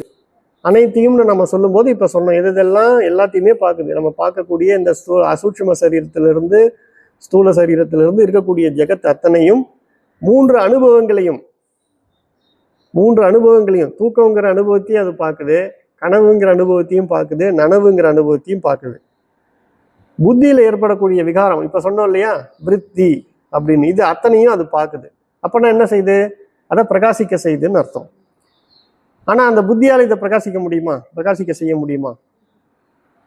இப்ப தூக்கத்துல தான் மாத்திரமா இருக்குதுன்னு சொல்றோம். அந்த நேரத்துல அது புத்தியை பார்க்கவே இல்லை. தூக்கத்துல புத்தியையோ மனசையோ அது பார்க்கல. தூக்கத்துல இருக்குதா? அதெல்லாம்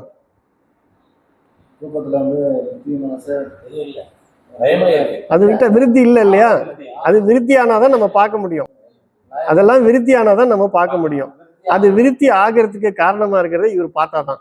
இவருடைய அது செயல்படணும்னா இவருடைய பிரகாசத்தால தான் முடியும், அதாவது இவர் பார்த்தால்தான் முடியும். அவங்க எல்லாம் பார்க்கலன்னா அவங்க எல்லாம் லயம் அடைஞ்சு இருப்பாங்க. அப்படிப்பட்டவங்க அவங்க வந்து இவரை பார்க்க முடியுமா? வாய்ப்பு இல்லை. அதை தான் நம்ம புரிஞ்சுக்கணும். அப்ப யார் இருந்தால் எல்லாம் பிரகாசிக்கிறதோ அவரை பிரகாசிக்கிறதுக்கு இங்க வேற ஒரு பொருள் இல்லை. இதுதான் நம்ம புரிஞ்சுக்கணும். அப்போ மனதாலேயோ அதான் மனோவாக்கு காயங்களுக்கு அப்பாற்பட்டது ஆத்மா அப்படின்னு சொல்லுவோம். இப்ப இங்க நம்ம ஆத்மாங்கிற வேர்டு இன்ட்ரடியூஸ் பண்ணல சுவாமி, அதனால நம்ம அதுக்கு போகக்கூடாது. இப்போதைக்கு எவன் அவன் அதுன்னு சொல்லிட்டு இருக்கிறார். ஏதோ ஒரு பொருள் இருக்குது, அது எப்படிப்பட்டதுங்கிறத 2 ஸ்லோகமா விளக்கிட்டு வர்றாரு. அது எதுன்னு சொல்லும் போது நான் சொல்லாமலே அது நான் தான் நீங்க புரிஞ்சுக்கிறீங்க. அதுக்காக தான் அப்படி சொல்ல வர்றாரு. அப்ப எவன் தானாக அனைத்தையும் பார்க்கிறானோ, எவனை வேறு எதையும் பார்க்க இயலாதோ, எவன் புத்தி முதலியற்றை பிரகாசிக்கிறானோ அந்த புத்தி சற்றும் இவனை பிரகாசிக்க செய்ய முடியாதோ அவன் தான் அந்த வஸ்து.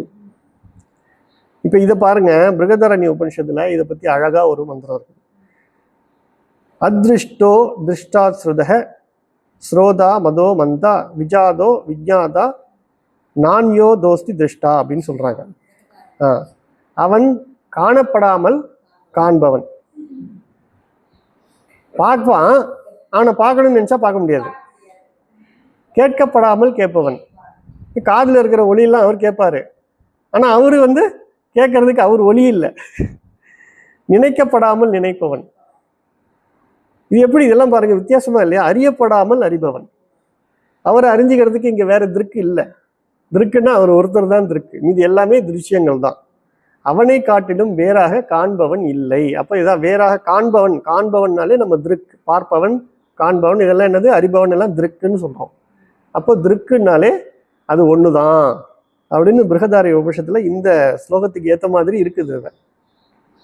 அப்போ அந்த மாதிரி ஒரு வஸ்து. இப்போ என்னென்ன பாயிண்ட்ஸ் நம்ம இது வரைக்கும் சொல்லியிருக்கிறோம்? 3 அனுபவங்கள், அப்புறம் புத்தியில் ஏற்படக்கூடிய விருத்திகள், நம்மக்கிட்ட எண்ணங்கள் இருக்குது, எண்ணங்கள் இல்லாமலும் இருக்குது. எண்ணங்கள் இருக்கிற நிலையும் அறிகிறோம், எண்ணங்கள் இல்லாததையும் அறிகிறோம். அப்போது மாற்றங்களை அறியக்கூடிய மாறாதவன் தான் அந்த வஸ்து. அவன் எப்படிப்பட்டவன்? எல்லாத்தையும் பிரகாசிக்க செய்வான். ஆனால் அவனை பிரகாசித்து அறிவதற்கு இங்கு வேறொன்று இல்லை. இவ்வாறு எவ்வளோ அழகாக அந்த ஒரு பொருளை பற்றி சொல்கிறார். அப்புறம் இன்னொரு பாருங்க, இன்னொரு பாயிண்ட்.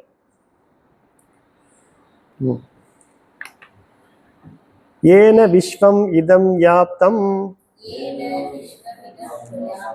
யம் ந வியாப்னோதி கிஞ்சன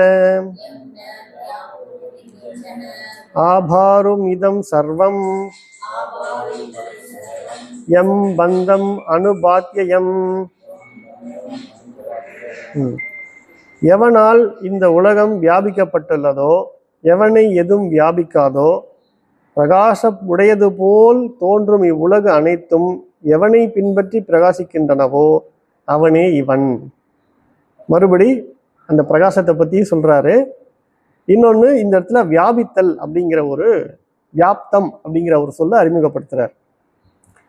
இப்போ வியாப்தம்னா என்னது? நிறைந்திருக்கக்கூடிய தன்மை. வியாப்தம்னா எல்லா இடத்துலையும் நிறைஞ்சிருக்கக்கூடியது, ஒரே மாதிரி நிறைஞ்சிருக்கிறோம். இப்போ இன்னைக்கு காலையில் கூட சொல்லும்போது, ஒரு காஃபியில் சர்க்கரை போடுறோம் அப்படின்னா, சர்க்கரையில் அந்த சர்க்கரை கரைசல் வந்து எடுத்துக்கிட்டோம்னா எல்லா இடத்துலையும் அந்த சர்க்கரை ஒரே மாதிரி தானே கரைஞ்சிருக்கு. இந்த இடத்துல அதிகமாக, இந்த இடத்துல குறைவா அப்படின்லாம் கிடையாது. எல்லா இடத்துலையும் சர்க்கரை நிறைஞ்சிருக்குது அந்த காஃபியை பொறுத்த வரைக்கும். அதே மாதிரி இப்போ நம்ம இங்கே பார்த்தோம்னா காற்று எல்லா இடத்துலையும் நிறைஞ்சிருக்குது, எல்லா இடத்துலையுமே நிறைஞ்சிருக்குது அப்படின்னு சொல்கிறோம். அப்போ வியாபித்து இருக்கக்கூடிய தன்மைனா நிறைந்து இருக்கக்கூடிய தன்மை, ஒரே மாதிரி நிறைஞ்சிருக்குது அப்படின்னு சொல்கிறோம். அப்போது இப்போ நான் கனவு காண்றேன் அப்படின்னா என்னுடைய கற்பனை, கனவுங்கிறது என்னுடைய கற்பனை. அந்த கற்பனையில் நான் இருப்பேனா இல்லையா? ஏன்னா அந்த கற்பனையை செய்யறது, அப்போ நான் என்னுடைய கற்பனையில் நான் தான் வியாபித்திருக்க போகிறேன். அப்போ இது நான் என்ன சொல்லியிருக்கேன் ஏற்கனவே, இந்த கனவு அப்படிங்கிறது மாதிரி தான் இந்த நனவும் அனுபவத்திற்கு உண்மையாக இருக்கிறது. ஆனால் ஆராய்ந்து பார்த்தால் இது உண்மை அல்ல அப்படின்னு நம்ம பார்த்துருக்கோம். கனவு மாதிரியே தான் இந்த நனவு உலகமும் அப்படின்னு நம்ம புரிஞ்சு வச்சிருக்கிறோம். அப்போ இது எல்லாத்துலேயுமே என்னுடைய கற்பித்தம் தான் அப்படின்னா, அப்போ இது எல்லாத்துலேயும் நான் தானே நிறைஞ்சிருக்கிறேன். அதை தான் இந்த வந்து எவனால் இந்த உலகம் வியாபிக்கப்பட்டுள்ளதோ, எவனை எது. இப்போ என்னுடைய கற்பிதம் வந்து என்னை பற்றி அறிஞ்சிக்க முடியுமா? நான் ஒரு விஷயத்த கற்பனை பண்ணுறேன், அதுக்கு அந்த திறனே இல்லை இல்லையா? அதனால தான் எவனை எதுவும் வியாபிக்காதோ, வேறு எதையும் முடியவே முடியாது. அதுதான் அழகா சொன்னீங்க. அதே மாதிரி பிரகாசம் உடையது போல் இந்த உலகம் பார்த்தீங்கன்னா பளிச்சுன்னு பிரகாசம் இருக்கிற மாதிரி தெரியுது. ஆனால் எவனை பின்பற்றி, யாரை பின்பற்றி பிரகாசிக்குது? இப்போ நான் பார்க்கலன்னா இந்த உலகம் இருக்குமா? அப்போ எது ஒன்று எல்லா தோற்றத்துக்கும் காரணமாக இருக்கிறதோ அது கவனிக்கலைன்னா இது எதுவுமே இல்லை அப்படிங்கிறத புரிஞ்சுக்கிறோம். அப்படிப்பட்டவன் இவன் அப்படின்னு சொல்றார். ஏன விஸ்வம் இதம் வியாப்தம். ஏன எவனால், விஸ்வம்னா உலகம், இதம்னா இந்த உலகம், வியாப்தம் வியாபிக்கப்பட்டுள்ளதோ, எம் எவனை, ந வியாப்னோதி கிஞ்சன வேறு எதுவும் வியாபிக்க முடியாது. அவனை நிரப்புறதுக்கு இந்த உலகத்துல வேற ஏதாவது பொருள் இருக்குதா? எல்லாம் அவன் செஞ்ச கற்பனை. கற்பனை பொருள் எப்படி அவனை போய் உண்மை பொருளை போய் நிரப்ப முடியும்? ஆபாம் ரூபம் இதம், ஆபா ரூபம் இதம் சர்வம். பிரகாசம் உடையது போல தோன்றும் இந்த உலகு அனைத்தும் ஆபாசரும். எம் எவனை, பாந்தம் அனுபாதி அயம் யாரை பின்பற்றி இதெல்லாம் பிரகாசிக்கிறது. இந்த உலகத்தை பார்த்தா சூரியனை வச்சு தான் இதெல்லாம் பிரகாசிக்குதுன்னு சொல்றோம். ஆனா அந்த சூரியனுக்கே பிரகாசம் கொடுக்கக்கூடியது யாரு? யாரு வந்து அதை, யாரு வந்து அது எங்கிருந்து அந்த சூரியனே தோன்றி இருக்குது?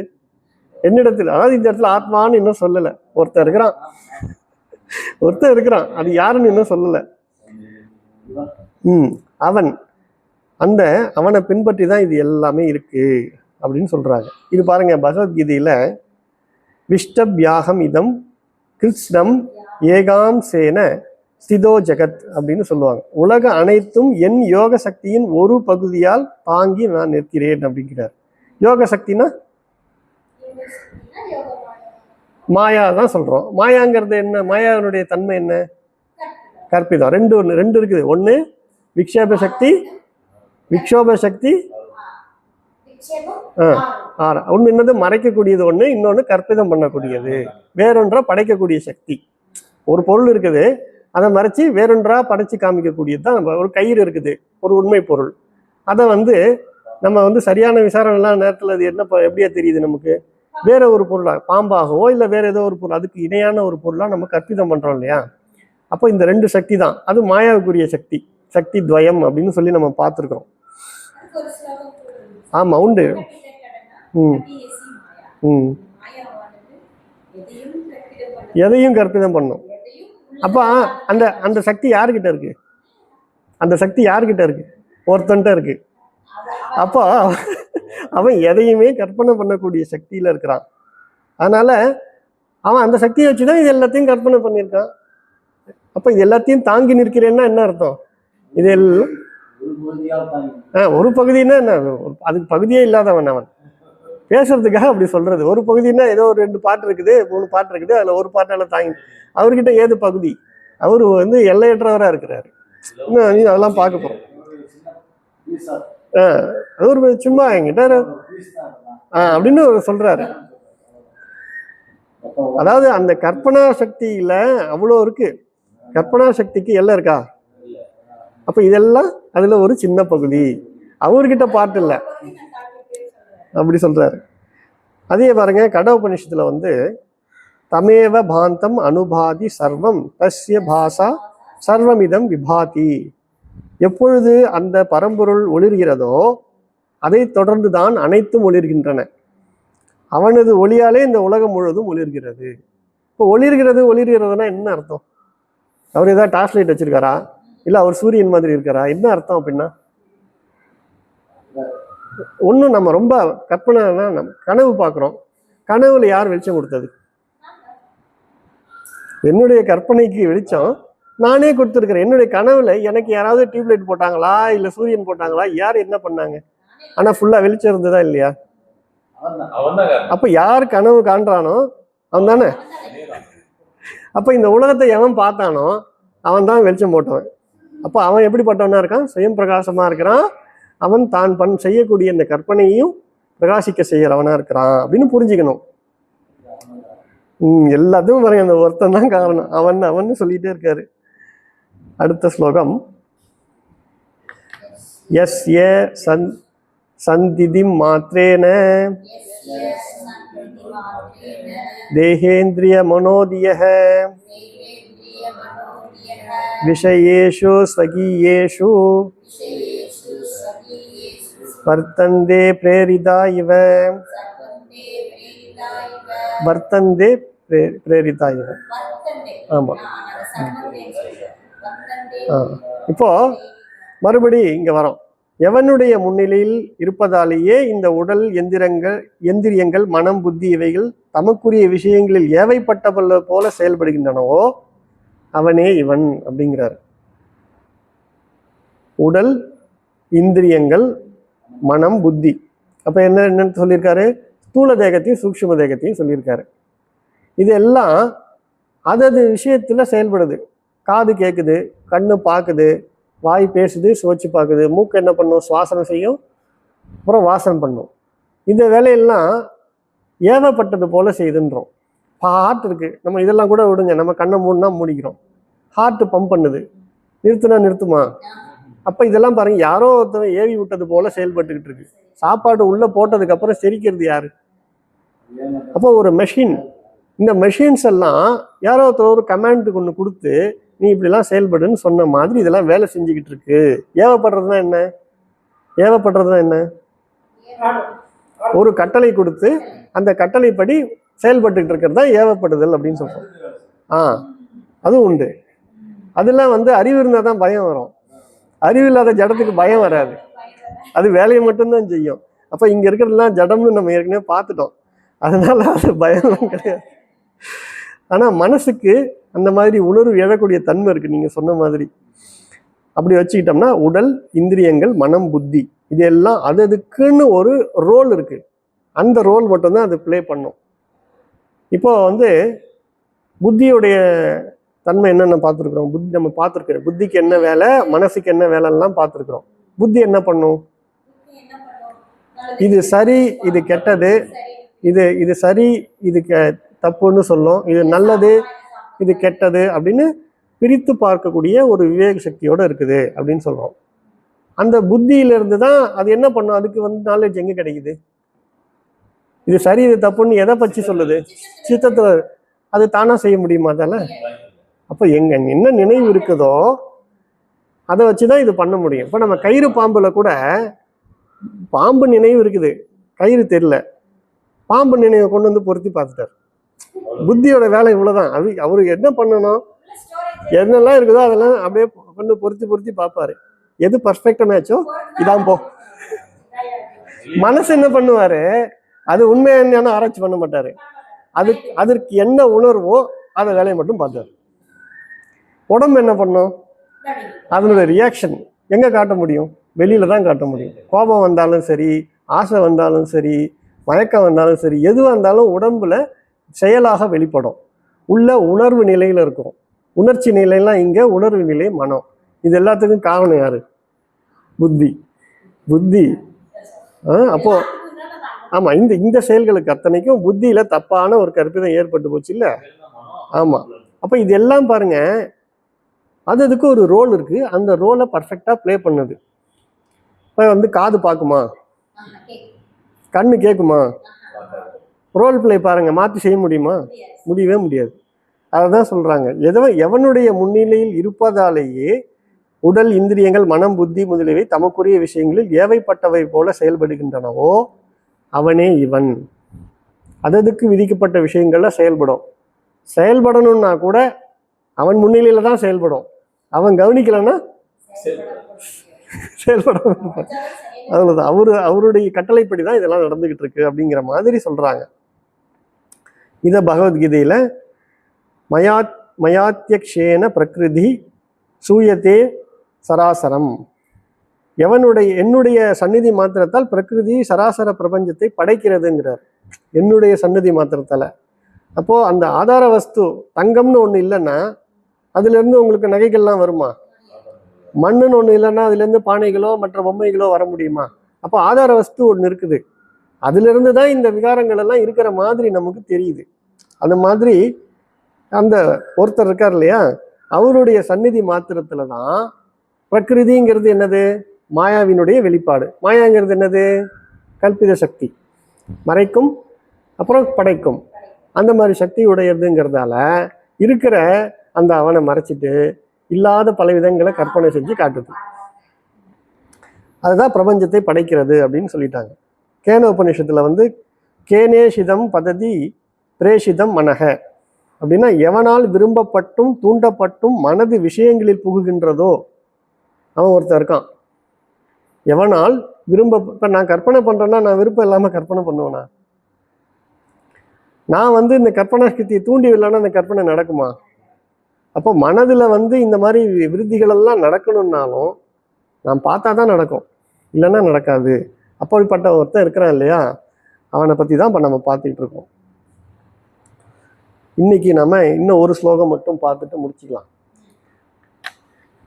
ஏன்னா இன்னும் தொடர்ச்சியா இந்த ஒருத்தனை பத்தி நம்ம விளக்கங்கள்லாம் பார்க்க போறோம்.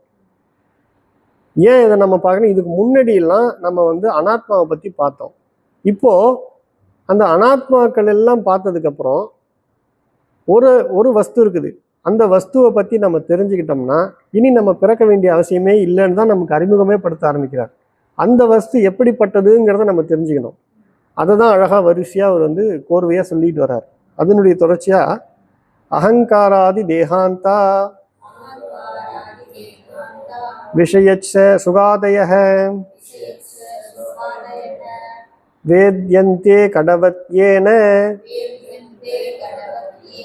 நித்திய போத ஸ்வரூபினா. அகங்காரம் முதல் உடல் வரையுள்ள விஷயங்களும் இன்பம் முதலியவையும் என்றும் விழிப்பு வடிவுடைய இவனால் குடம் முதலியவற்றை போல் அறியப்படுகின்றனவோ அவனே இவன். இங்க வந்து கடவத் அப்படின்னு சொல்றாங்க இல்லையா. கடம்னா குடம், மண்ணாலான குடம். இப்போ உங்க முன்னாடி ஒரு பானை இருக்கு. அந்த பானையை நீங்க பாக்குறீங்க. பானைன்னு இல்லை, நீங்க எது வேணா எடுத்துக்கலாம். இப்போ நம்ம பானைனே கூட வச்சுக்கிட்டோம். அவங்க சொல்ல எக்ஸாம்பிளே வச்சுக்கிட்டோம்னா, இந்த பானை இருக்குது, இந்த பானையை நீங்கள் அறியறீங்க இல்லையா? பானை இருக்கு, இந்த பானையை அறியறீங்க. நம்ம ஏற்கனவே பார்த்தோம், எந்த ஒரு பொருளை வெளியில நம்ம பார்த்தாலும் உண்மையிலேயே வெளியில இருக்கிறது தான் நம்ம பார்க்குறோமா, அப்படியே பார்க்குறோமானா இல்லை, அது மனதில் ஒரு காட்சியாக திரையிடப்படுது. அது இதம் விருத்தி அப்படின்னு சொன்னோம் இல்லையா? அப்போ இதம் விருத்தி அப்படின்னா அது எங்க இருக்குது? மனதில் இருக்குது. எப்படி இந்த பானையை நம்ம பார்க்குறோமோ அதே மாதிரி தானே இந்த புத்தி, அப்புறம் மனதில் இருக்கக்கூடிய அந்த உணர்வுகள், இது எல்லாத்தையும் நம்ம பார்க்குறோம். வெளியில இருக்கிற பொருளை பார்க்குற மாதிரியே தான். அப்படின்னா என்ன அர்த்தம்? எனக்கும் அதுக்கும் தொடர்பு இருக்குதா? இல்லை. நான் பார்க்குறேன்னா என்ன அர்த்தம்? அது பார்க்கப்படும் பொருள் என்னிலிருந்து வேறானதுன்னு நம்ம முதல்ல புரிஞ்சுக்கிறோம். அப்போ அகங்காரம் முதல், அகங்காரம்னா என்ன சொல்லியிருக்கிறோம்? இங்க நடக்கக்கூடிய இந்த புத்தி மனம் தேகம் செய்யக்கூடிய அத்தனையும் நான் அப்படிங்கிற ஒன்றை சேர்த்து சொல்லக்கூடியதுதான் அகங்காரம் அப்படின்னு சொல்றோம். அகங்காரம் முதல் உடல் வரையிலுள்ள விஷயங்களும் இன்பம் முதலியவையும் என்றும் விழிப்பு வடிவுடைய, என்றும் விழிப்பு வடிவுடையன்னு என்ன சொல்றோம்? இல்ல, அவரை பத்தி பேசவே இல்லை. இப்ப என்றும் விழிப்புடையனா இது வரைக்கும் நம்ம பார்த்த ஸ்லோகத்துல நம்ம என்ன பார்த்துருக்கிறோம்? 3 அனுபவங்கள்லையும் மாறாம உத்தரவு இருக்கிறான். இதெல்லாம் தோன்றி மறையுது. அவன் என்ன பண்றான்? அவன் மாறாம இருந்து இது 3த்தையுமே பார்க்கறான். அவனைத்தான் இங்க அவர் என்ன சொல்றாரு? என்றும் விழிப்பு வடிவுடையவன், எவனால் குடம் முதலியவற்றை போல அந்த குடத்தை பார்க்குற மாதிரியே இந்த 3 அனுபவங்களையும் பார்க்கறான். 3 தேகத்தில் ஏற்படக்கூடிய மாற்றங்களையும் பார்க்கறான், இந்த உலகத்தையும் பார்க்கறான். இதெல்லாம் வந்து போகுது, தோன்றி தோன்றி மறையுது, இருக்குது, தோன்றுது, மறையுது. ஆனா அவன் என்ன பண்றான்? எப்போதும் இருந்துகிட்டே இருக்கிறான். ஆமா. அப்போ இது பாருங்க, இந்த இடத்துல நம்ம அந்த இவன் அப்படின்னு அவர் சொல்லக்கூடிய அதை நம்ம இப்ப நமக்குள்ள நம்ம பொருத்தி பார்க்கலாம். இனி அடுத்து வர ஸ்லோகங்கள்லாம் அவர் இன்னும் நிறைய இதை பத்தி விளக்க போறாரு. அப்போ நம்ம இப்பயே நம்ம அதை கொஞ்சம் நமக்குள்ள நம்ம பொருத்தி பார்ப்போம். நமக்குள்ள நம்ம அனுபவத்தை தான் இப்ப இவ்வளவு விளக்கமா சொல்றாரு. கனவு நனவு தூக்கம்லாம் யாருக்கு வருது? ஒவ்வொரு இண்டிவிஜுவல். எனக்கு வருதுன்னா அப்ப நான் அதை பார்க்கறேன்னா இது 3த்தையும் அறியக்கூடிய நான் தான். இப்போ எனக்கு மனதுல விருத்திகள், புத்தியில எண்ணங்கள், மனதுல இந்த காட்சி உணர்வுகள், இதெல்லாம் விருத்திகள் தானே. இந்த விருத்திகளை நான் அறியறேனா இல்லையா? விருத்திகள் இல்லாததையும் நான் அறியறேன்ல. விருத்திகள் இருந்தா மனம்ன்றது என்ன? எண்ணங்களோட கூட்டம் அப்படின்னு சொல்றோம் இல்லையா? எண்ணங்களினுடைய தொகுப்பு தான் மனம், அல்லது காட்சிகள் எல்லாம் தெரியுது, அதெல்லாம் தான் மனம் அப்படின்னு சொல்றோம். இதெல்லாம் இல்லாம இருக்குமா? ஏன் இருக்காது? விருத்தி தான். 2 விருத்திக்கு நடுவில் கேப் இருக்கணுமா இல்லையா? கொஞ்சம் கேப் கொஞ்சம் எக்ஸ்டெண்ட் பண்ண முடியுமா முடியாதா? முடியும். அப்ப நீங்க அந்த கேப்பையும் பாக்குறீங்கல்ல, அந்த பாக்குறவன் யாரு? அதானே அப்ப நான்னு சொல்ல முடியும். இந்த நானுங்கிறது பாருங்க, இப்ப அகங்காரம் தான் நான். நம்ம இது வரைக்கும் அகங்காரம்னா என்ன? இந்த உடம்பு தான் நான் அப்படின்னு சொல்லிக்கிட்டு இருந்தவன் தான் தேகாத்ம புத்தி உடையவன் தான் அகங்காரம். இப்ப நான் யார் அந்த அவன்கிறத பத்தி விளக்கம் கொடுத்துட்டு இருக்கேன், புரிஞ்சுங்க. தேகாத்ம புத்தி உடையவன் தான் அகங்காரம். தேகாத்ம புத்தினா என்ன? ஆத்மானா நான், தேகம்தான் நான்ற புத்தியில விருத்தி இருக்கிறவன் தான் அகங்காரம். புரியுதுங்களா? தேகம்னா தேகத்துல என்னென்ன இருக்குது? ஸ்தூல தேகமும் இருக்குது, சூட்சும தேகமும் இருக்குது. அப்ப இதெல்லாம் தான் நான் யாராவது ஒருத்தர் அபிமானம் பண்ணி வச்சிருந்தா அவன் பேர் தான் அகங்காரம். இப்போ நமக்கு சுவாமி என்ன சொல்லி கொடுத்துருக்காரு? இதெல்லாம் நான் இல்லப்பா, அனாத்மாப்பான்னு சொல்லிட்டாரு. அப்ப இந்த அகங்காரம் இப்ப எங்க இருப்பான்? அப்படி இருந்தா கூட அவனை நம்ம எங்க வைக்கலாம்? சரி, இப்ப இந்த அகங்காரங்கிறதுனுடைய ரூபம் என்ன? இப்படி கொஞ்சம் ஆராய்ச்சி பண்ணுவோம். இப்படி கூட ஆராய்ச்சி பண்ணி பாருங்க. அகங்காரங்கிறது என்ன? சரி, இப்ப நான் பேசுறேன், நான் பேசுகிறேன் அப்படிங்கிறது ஒரு எண்ண வடிவு தானே. உரிமை எடுத்துக்குது. அது எப்படிப்பட்ட வடிவில் இருக்குன்னு நான் கேட்கிறேன். என்ன வடிவுல தானே இருக்கு.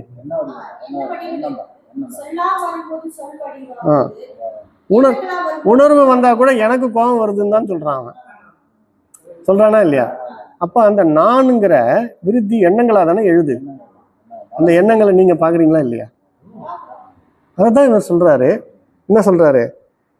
என்றும் விழிப்பு விடைவுடைய ஒருத்தன் இது எல்லாத்தையும் பார்க்கறான். இதுல இருந்து அகங்காரம் முதல் பாரு. அகங்காரம்ன்றது என்னது? நான் இந்த உடம்பு, நான் இந்த மனுஷன் சொல்லும் போது எனக்கு தெரியுதா இல்லையா? அப்ப அந்த அகங்காரத்தையும் பார்க்கக்கூடிய ஒருத்தன் இருக்கிறான்னு அர்த்தம். இப்படி புரிஞ்சுங்க. அகங்காரங்கிறதே ஒரு விருத்தி ரூபந்தான். அப்ப பார்ப்பவன்னு நான் இது வரைக்கும் எவனை சொல்லியிருந்தானோ அவனையே நான் பார்க்கிறேன், பார்ப்பவனை பார்த்துருது. அப்போ பார்க்கப்படும் பொருளையும் நான் பார்க்கிறேன், பார்க்கிறவன் எவன் சொல்லியிருந்தானோ அவனையும் நான் பார்க்கிறேன். ஆனா இவன் சொல்லுவானா? அவன் சொல்ல வேண்டிய அவசியம் இல்லை. ஏன்னா இது எல்லாமே அவனுடைய கற்பிதம்னு வேற சொல்லிட்டாரு. அவனால பிரகாசிக்கப்படக்கூடிய விஷயங்கள் தான் இதெல்லாம். அப்ப பாருங்க அழகா, அகங்காரம் முதல் உடல் வரையுள்ள விஷயங்கள், அப்புறம் இன்பங்கள். விஷயங்கள்னா என்னது? விஷயம்னா என்னது? விஷயம்னா என்னது? எது உங்களுக்கு உங்களுடைய இந்திரியங்களுக்கு அனுபவத்தை கொடுக்குதோ அதுதான் விஷயம். சரி, அப்ப என்ன அனுபவம் கிடைக்கும்? 6 விகாரங்கள் சொல்லுவீங்களே, 6 விகாரங்கள் சொல்லுவீங்களே. காம, குரோத, மதம், ஆச்சரியம். இதனால விளையக்கூடியது உங்களுக்கு என்னது? இன்பம், துன்பம், கோபம், அப்புறம் இப்படி ஒன்னொன்னுக்கும் ஒரு வடிவம் கொடுத்து வச்சிருக்கோம் இல்லைங்களா? இந்த அனுபவங்கள் அத்தனையும் வந்து போறத அவன் பார்க்கறான். கோபமாவே வாழ்க்கை பூரா ஒருத்தர் இருப்பானா? சந்தோஷமாவே ஒருத்தர் இன்பமாவே இருந்துருவானா? அப்போ வந்து போறதுதான் இதெல்லாம். இதெல்லாமே அந்த கரணத்துல ஏற்படக்கூடிய விகாரங்கள் அல்லது மாற்றங்கள், விருத்திகள். இந்த விருத்திகள் எல்லாம் அவ்விருத்தியா ஒருத்தன் இருக்கிறான். அதாவது விருத்திகளே இல்லை அவங்கிட்ட, அவ்விருத்தி. விருத்தி அப்படிங்கிறதுல விருத்தின்னாக்கா மாற்றம் அடையக்கூடியது. மாற்றம் அடையிறது நின்று போச்சுன்னா நிவிருத்தி. விருத்திகளே இல்லாத ஒருத்தன் இருக்கான்ல அவனை அவ்விருத்தின்னு சொல்றோம். இதை எப்படி நான் சொல்றேன்னா, மாண்டூக்கியத்துல சப்தம் அப்படிங்கிறது நம்ம எண்ணங்கள் எழுத. சப்தம் மனசுல எண்ணங்கள் சொற்களா தானே எழுது. அது எல்லாம் என்னது? சப்தம் தானே. அந்த சப்தம்னு சொல்றோம். சப்தம் எழலைன்னா நிசப்தம். சப்தமே இல்லாத ஒருத்தன் இருக்கான்ல அவனை அசப்தம்னு சொல்லுவாங்க. இது அப்ப பாருங்க, அது அந்த மாதிரி ஒரு கான்செப்டே இல்லாதால அவரு. அப்போ இந்த யாரை பத்தி நம்ம பேசிட்டு இருக்கிறோமோ அதுதான் இந்த இடத்துல இப்ப நமக்குள்ள நான்ங்கிற வடிவில் இருக்குது. இப்ப நம்ம இவ்வளவு தூரம் யாரை பத்தி பேசணும்னா, நமக்குள்ள கனவு, நனவு, தூக்கம், இது எல்லாமே நம்ம பார்த்துட்டு இருக்கிறோம். யாரு? நான் என்ன எடுத்துக்கிட்டேன்னா நான் தான் சொல்லுவேன். ஆனா சொல்றவனையும் நான் பார்த்துட்டு இருக்கிறேன். அது சொல்ல வேண்டிய அவசியம் இல்லை. ஏன்னா அதுக்கு சொல்ல வேண்டிய அவசியம் கிடையாது. அதை தவிர்த்து வேற ஏதாவது இருக்குதா? இப்ப கனவு நான் தான் காண்றேன் அப்படின்னா, இந்த கனவு நான் தான் காண்றேன்னு யார்கிட்ட சொல்றது? நான் தான் கனவு காண்றேன், யார்கிட்ட போய் நான் சொல்லுவேன்? எனக்கு அந்நியமாக ஒன்று இருந்தால் நான் சொல்லலாம். அந்நியமே இல்லாத ஒருத்தர் இருக்கிறாங்க, அதனால சொல்ல வேண்டிய அவசியம் இல்லை அவனுக்கு. அதோட இப்ப நம்ம பாருங்க, அகங்காரம் முதல் உடம்பு இருக்கக்கூடிய அத்தனை உணர்வு, உணர்ச்சிகள் அத்தனையுமே என்னைக்கும் விழிப்போட பார்த்துட்டு இருக்கான். விழிப்பு வடிவுடைய எவனால் எப்படி இந்த குடம் மாதிரி பொருள்களை பார்க்குற, வெளியில பார்க்குற பொருள்கள் மாதிரி உள்ள நடக்கக்கூடிய நிகழ்வுகளையும் பார்க்கறதுங்கிறது தான் இப்படி சொல்றாங்க. அகங்காரங்கிறது என்னது? அந்த கரணம் தானே. மனம், புத்தி, அகங்காரம் எல்லாமே அந்த கரணம். சூட்சும சரீரம் அது. அந்த சூட்சும சரீரத்தையும் அறியறான். அப்ப அவன் எப்படி இருப்பான்? எப்படிப்பட்டவனா இருப்பான்? அதிசூட்சமா இருப்பான். சூட்சும சரீரத்தையே அறியக்கூடியவனாக இருக்கக்கூடியவன் அப்படின்ற. அதுதான் அழகா. அப்படிப்பட்டவன் தான் நம்ம என்ன பண்ணோம்னா, இதை தனக்கு பொருத்தி ஒரு ஸ்லோகத்தையும் இதெல்லாம் சாதாரணமா ஏதோ நமக்கு புரிஞ்சிடுச்சுன்ற மட்டும் நம்ம இதை எடுத்துக்க கூடாது. இந்த ஸ்லோகங்கள்லாம் இது என்ன எல்லாம் அழகா புரியுதே, வார்த்தைகள்லாம் அழகா இருக்கு, வியாபித்து இருக்கிறது, பிரகாசிக்க செய்யறது எல்லாம் நல்லா இருக்க, புரியுதுன்னு நம்ம இதை புரியறதோட நிறுத்திடாம தனக்கு உள்ள இதை பொருத்தி எப்போதும் விழிப்பு நிலையில இருக்குதுன்னு சொல்றாங்களே, எப்போதும் எல்லாத்தையும் பார்த்துக்கிட்டு இருக்குது, என்றும் உள்ளதுன்னு சொல்றாங்களே, இது எப்படி? எனக்குள்ளதான் நான் கனவு காண்றேன், நான் நனவும், எனக்கு நனவு நிலையிலும் இருக்கிறேன், உறக்கத்துக்கும் போறேன், இது மூன்றும் நான் தான் அப்படின்னா, இந்த நனவு நிலையில நான் ஒன்று சொல்லிட்டு இருக்கிறேன் இல்லையா, அது என்னது? அகங்காரம்னு ஒன்று சொல்றாங்களே, இது எல்லாம் நமக்குள்ள நம்ம கொஞ்சம் விசாரம் பண்ணி பார்க்கணும். இந்த பொருளை புரிஞ்சுக்கிறதோட மட்டும் நிறுத்திடாம பேக்ரவுண்டு நம்ம என்ன பண்ணணும்னா, சுவாமி அடிக்கடி சொல்லுவாங்க, நம்ம கிட்ட ஒரு லெபார்டரி இருக்குது, அந்த லெபார்டரியில இதை கொஞ்சம் நம்ம விசாரம் பண்ணணும். உட்காந்து இதுக்குன்னு கொஞ்சம் டைம் ஸ்பெண்ட் பண்ணி இதில் ஒரு ஸ்லோகத்தையும் கொஞ்சம் சிந்திச்சு பார்க்க நமக்குள்ள இங்கே சுவாமி எதெல்லாம் எவன் எவன் எவன்னு கோடிட்டு காட்டுறாரோ அந்த அவன் இங்கே வந்து அவன் தான் எல்லாத்துக்கும் பிரகாசம் கொடுக்குறாங்கிறது தெரியும். அந்த அவனைத்தான் நம்ம ஆத்மா அப்படின்னு சொல்கிறோம், அல்லது சொல்லலை சொல்ல போகிறோம். ஏன்னா இப்போ நான் அதை கண்ட்ரோல் பண்ணணும் இல்லையா, நான் ரொம்ப சஸ்பென்ஸ் வச்சேன்னா அப்புறம் சினிமாக்கே வரமாட்டாங்க. Over suspense. அதனால இந்த இடத்துல நம்ம அந்த கன்க்ளூட் பண்ணுறதுக்காக நான் என்ன சொல்கிறேன்னா, இந்த இடத்துல நீங்கள் அதை பொருத்தி பாருங்கள். ஒரு ஸ்லோகத்தையும் நமக்குள்ளே கொண்டு வந்து இது எல்லாம் நமக்குள்ளே நடக்கக்கூடிய நிகழ்வுகள் தான். வெளியில் பார்க்கக்கூடிய காட்சி பொருள்கள் மாதிரியே தான் என்னுடைய உள்ளத்தில் ஏற்படக்கூடிய உணர்வுகளோ அல்லது எண்ணங்களோ அல்லது அகங்காரத்தையோ கூட என்னால் அறிய முடியுதுன்னா, அவைகள் இல்லாததையும் என்னால் அறிய முடியுதுன்னா அந்த ஒரு பொருள் தானே நானாக இருக்க முடியும். இதை வந்து அவரவர்கள் உள்ளத்தில் அவங்க பரிட்சார்த்தம் பண்ணி பார்த்துக்கணும்.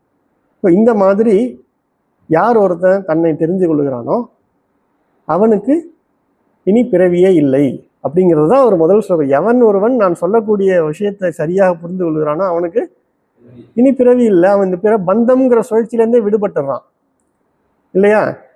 இப்போ பாருங்க, அவர் என்ன சொல்றாரு, எது எல்லாத்தையும் சாட்சியாக பார்த்து கொண்டு இருக்கிறதோன்னு சொல்றாரு. அப்போ எது சாட்சி தான், அந்த சாட்சி தான் நான் சொன்னா சாட்சி இது எதுலையாவது பங்கு பெறுவானா?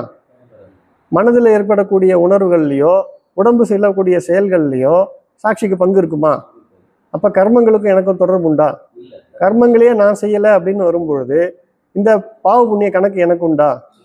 பாவ புண்ணியமே எனக்கு இல்லைன்னா எனக்கு பிறவி உண்டா? இப்படி நீங்கள் கொஞ்சம் விசாரம் பண்ணணும். அப்போ ஆத்மாவாகிய எனக்கு பிறவியே இல்லை. எப்போ நான் என்னை தேகாத்ம புத்தியிலிருந்து சாட்சி ரூப ஆத்மான்னு என்ன நான் தெரிஞ்சுக்கிறேனோ அப்போ எனக்கு இந்த பந்தங்களே இல்லைங்கிறது புரியும். இதெல்லாம் இன்னும் நம்ம ரொம்ப டீட்டெயில்டாக வந்து நமக்கு சொல்லித்தர போறார். இப்போதான் நம்ம 130 ஸ்லோகமே வந்திருக்கிறோம், இன்னும் நிறைய இருக்கு. அதனால எதுக்காக சொல்றேன்னா, இதுதான் நமக்கு இனிமேல் வந்து டாஸ்கே. அனாத்மாவை பற்றி நம்ம வந்து சுருக்கமாக சொல்லிட்டோம். ஆத்மாவை பற்றி சொல்லும்போது அது யார்? அந்த ஆத்மாவுடைய பொருள் என்ன?